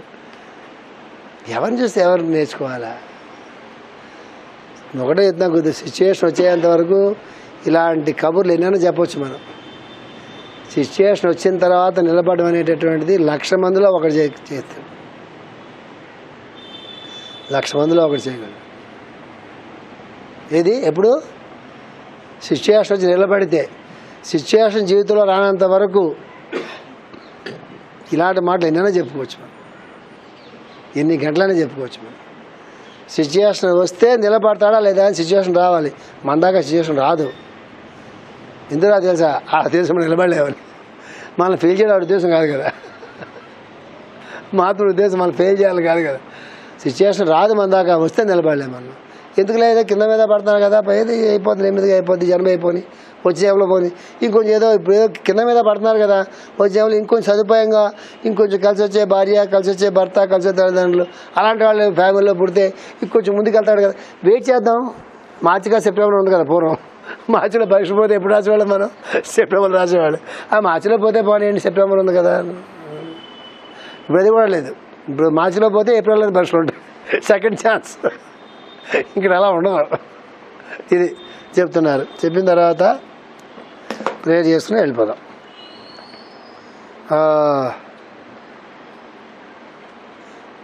అట్లు కాక తమ ఇంట పెండ్లి పనులు చేయుచున్న వారికి అలసట తెలియదు అనగా పొత్తు కుదిరినదని అర్థము. కనుకనే పెండ్లి పనులు చేయవలసినవి ఇలాగ నీతి కర్మలు వారిని నియమితముగా ఆచరించడం వలన కౌశలం ఏర్పడి సంతృష్టి కలుగును. కౌశలం ఏర్పడడం అంటే అర్థమైంది తెలుసా? నెక్స్ట్ టైం మన ఇంట్లో పెళ్ళి అయితే మనం ఎవరు పిలుస్తాం ముందు, ఏడు నినగా మొన్న కదా మీరు పెళ్లి చేస్తారు, ఒకసారి మాకు వచ్చి కొంచెం చెప్పండి అంటే అప్పుడు వాళ్ళ ఎక్స్పీరియన్స్ అంతా షేర్ చేస్తారు. ఇక్కడ చేయబోయే ఇలా అది కౌశలం అంటే. అందువల్ల మాస్టర్ చెప్తున్నారు, కౌశలం ఏర్పడాలి అంటే ఎప్పుడు కూడా అదే. నేను కంఫర్టబుల్ జోన్ ఒక ముక్కనే వాడుతుంటే ఎప్పుడు గుర్తుపెట్టుకోండి. కంఫర్టబుల్ జోన్ వదిలిపెట్టబోకండి అని చెప్పి ఎప్పుడో నేను ముక్క వాడుతున్నాను. దాంట్లో చాలా అర్థం ఉంటుంది. కంఫర్టబుల్ జోన్ అంటే అదే తెలుసా, ఏదైనా ఒక పని మనం చేస్తున్నప్పుడు, ఉద్యోగమైనా, వ్యాపారమైనా, సాధన అయినా, సేవ అయినా, ఏదైనా సరే ఒక పని మనం చేస్తున్నప్పుడు శారీరకంగా కానీ, మానసికంగా కానీ, ఆర్థికంగా కానీ, ఇంకో రకంగా కానీ అలసట చెంది శృతి మించి మన స్థాయి దాటినటువంటి పనుల్లోకి ఎప్పుడు మనం పోకూడదు. మ్యాక్సిమం మన చేతుల్లో ఉన్నంత వరకు మనం పోకూడదు. శారీరకమైన అలసట కానీ, మానసికమైన అలసట కానీ, ఆర్థికమైనటువంటి ఇబ్బందులు కానీ, సామాజిక ఇబ్బందులు కానీ అక్కడ దారి తీస్తుంది ఈ పని అనుకున్నప్పుడు అక్కడ చాలా నియమబద్ధంగా ఉండి ఎంతవరకు మనం కంఫర్టబుల్గా ఉంటామో అంతలోనే మనం చేయడం అలవాటు చేసుకోవాలి. చేసుకుంటే ఏమవుతుంది తెలుసా మీకు, అట్లా చేసుకోవడం వల్ల కొంచెం ముందుకు వెళ్ళేటప్పటికి ఇంకొంచెం ఎక్కువ పని చేయగల సామర్థ్యం, ఇంకొంచెం ఎక్కువ పని చేసినా కూడా శారీరకంగా, మానసికంగా అలసట చెందినటువంటి స్థితి మనకు వస్తుంది. ఇంకొంచెం ముందుకు వెళ్ళేటప్పటికి ఇంకొంచెం పవర్ అనేది మనలో జనరేట్ అవుతూ ఉంటుంది, ఆ సదుపాయం కలుగుతూ ఉంటుంది. అది మనం చేసే పనులను బట్టి, మన కోసం మనం చేసుకుంటున్న పనుల, యజ్ఞాతంగా మనం చేసుకుంటున్న పనుల అనే దాన్ని బట్టి ఆ రేంజ్ మారుతూ ఉంటుంది. అది కూడా కంఫర్టబుల్ జోన్లో జరుగుతూ ఉండాలి. ఆసనాలు వేసిన, ప్రాణాయామాలు చేసిన, ధ్యానం చేసుకున్నా, మంత్రం చేసుకున్నా, సత్కర్మ చేసుకుంటున్నా, పూజలు చేసుకుంటున్నా, ఎక్కడైనా సరే ఎప్పుడు కూడా బ్యాలెన్స్ మెయింటైన్ చేస్తూ ఉండాలి. ఆ బ్యాలెన్స్ ఎప్పుడు కూడా కంఫర్టబుల్ జోన్ దాటకూడదు. మనలో ఒక 10 రూపాయల మంది ఉందనుకోండి, ఎవరికైనా ఇవ్వదలుచుకుని దానం చేయదలుచుకుంటే 2 రూపాయలు 3 రూపాయలు మాత్రమే మనం దానం చేయాలి. ఆవేశంతో 10 రూపాయలు దానం చేస్తే మనకు అవసరానికి ఎవడు తెచ్చి మనకి ఇవ్వడు. ఎప్పుడన్నా సిచ్యువేషన్ వస్తే 10 రూపాయలు ఇచ్చేసి అలాంటి సిచ్యువేషన్ మన లైఫ్లోకి ఇన్ జనరల్ రావు. వస్తే ఆలోచించాలి. అప్పుడు వచ్చేందుకు నువ్వు ఫీల్ అయిపోయి దానం చేస్తే ఆ దానం మొత్తం వేస్ట్ అయిపోతుంది. పడ్డ శ్రమ మొత్తం అంతా వేస్ట్ అయిపోతుంది. గుర్తుపెట్టుకోండి. తర్వాత ఏమవుతుంది తెలుసా? మెసేజ్ చెప్పారు సారా, అలసట అని చెప్పారు చూసారా, అక్కర్లేనటువంటి పని అక్కర్లేని చోట అక్కర్లేని శ్రమని పడినప్పుడు అదంతా ఇట్ విల్ బికమ్ వేస్ట్. అక్కడ మీకు కంప్లైంట్ వస్తుంది. ఎందుకు? అక్కడ మీకు కంఫర్ట్ లేదు. దీనికి చాలా బ్యాలెన్స్ కావాలి. అప్పుడు క్రమంగా మనలో కెపాసిటీస్ పెరుగుతూ ఉంటాయి, ఎనర్జీ లెవెల్స్ పెరుగుతూ ఉంటాయి, మన తాలూకు ఈ జోన్ పెరుగుతూ ఉంటుంది. కంఫర్ట్ జోన్ అది ఇలా ఎక్స్పాండ్ అవుతూ ఉంటుంది. అది యజ్ఞార్థ కర్మంగా మారినప్పుడు ఇంకంత బాగా ఎక్స్పాండ్ అవుతున్నప్పుడు ఇంకొన్ని పనులు వీడు చేయడం కాదు, వీడి ద్వారా జరుగుతూ ఉంటాయి. మనం పనులు చేస్తున్నప్పుడు అలసట మనకు ఉంటుందండి. మీకు సింపుల్ గుర్తుంది, మన ద్వారా పనులు జరుగుతున్నప్పుడు అలసట ఉండదు. అది లెక్క. అలసట మనకు ఉంది అంటే ఖచ్చితంగా ఆ పనులన్నీ కూడా మన సంకల్పాలు, మన కోరికలు, మన ప్రోగ్రామింగు, మన ఇష్టము, మన ఇచ్చ, అలసట ఉంటుంది. మన ద్వారా పనులు జరుగుతున్నాయి, మన సంకల్పం కాదు, అది మన ఇచ్చ కాదు, మన కోరిక కాదు, మన వ్యామోహం కాదు, మన ద్వారా పని జరుగుతున్నది. ఎంత పని మన ద్వారా జరిగినా కూడా అక్కడ ఏముండదు, అలసట ఉండదు. ఇది చాలా ఇంపార్టెంట్. ఇది మాస్టర్ గారు ఆ పుస్తకం శంకరరావు రాయడం నిజంగా భూగోళం చేసుకున్న అదృష్టం అది. కానీ ఆ లెవెల్లో దాన్ని అర్థం చేసుకోగలగాలి. అది ఆ లెవెల్లో ఆ స్థాయికి దిగి అర్థం చేసుకోగలగాలి. జీవితంలో ఉన్న సన్నివేశాలతో వాటిని ముడిపెట్టుకుని ఎప్పుడు కూడా మనం చెక్ చేసుకుంటూ ఉండాలి. చేసుకుని ఉంటే ఆ జీవితం చాలా సాఫీగా సాగుతుంది.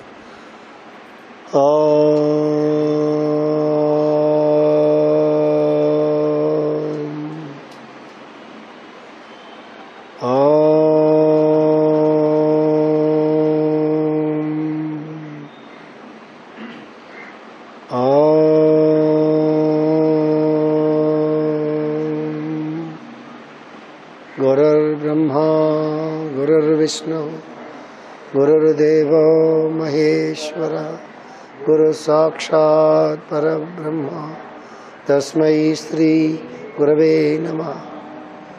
नमस्कारं मास्टर.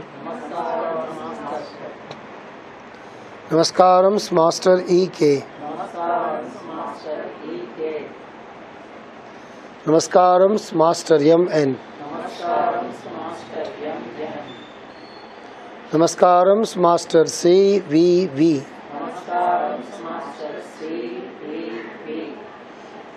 नमस्कारं master C.V.V.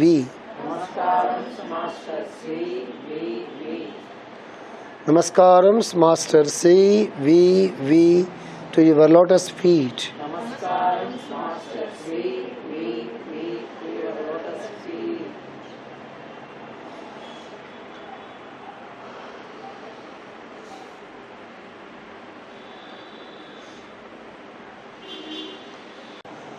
Master C.V.V. Namaskaram to your lotus feet.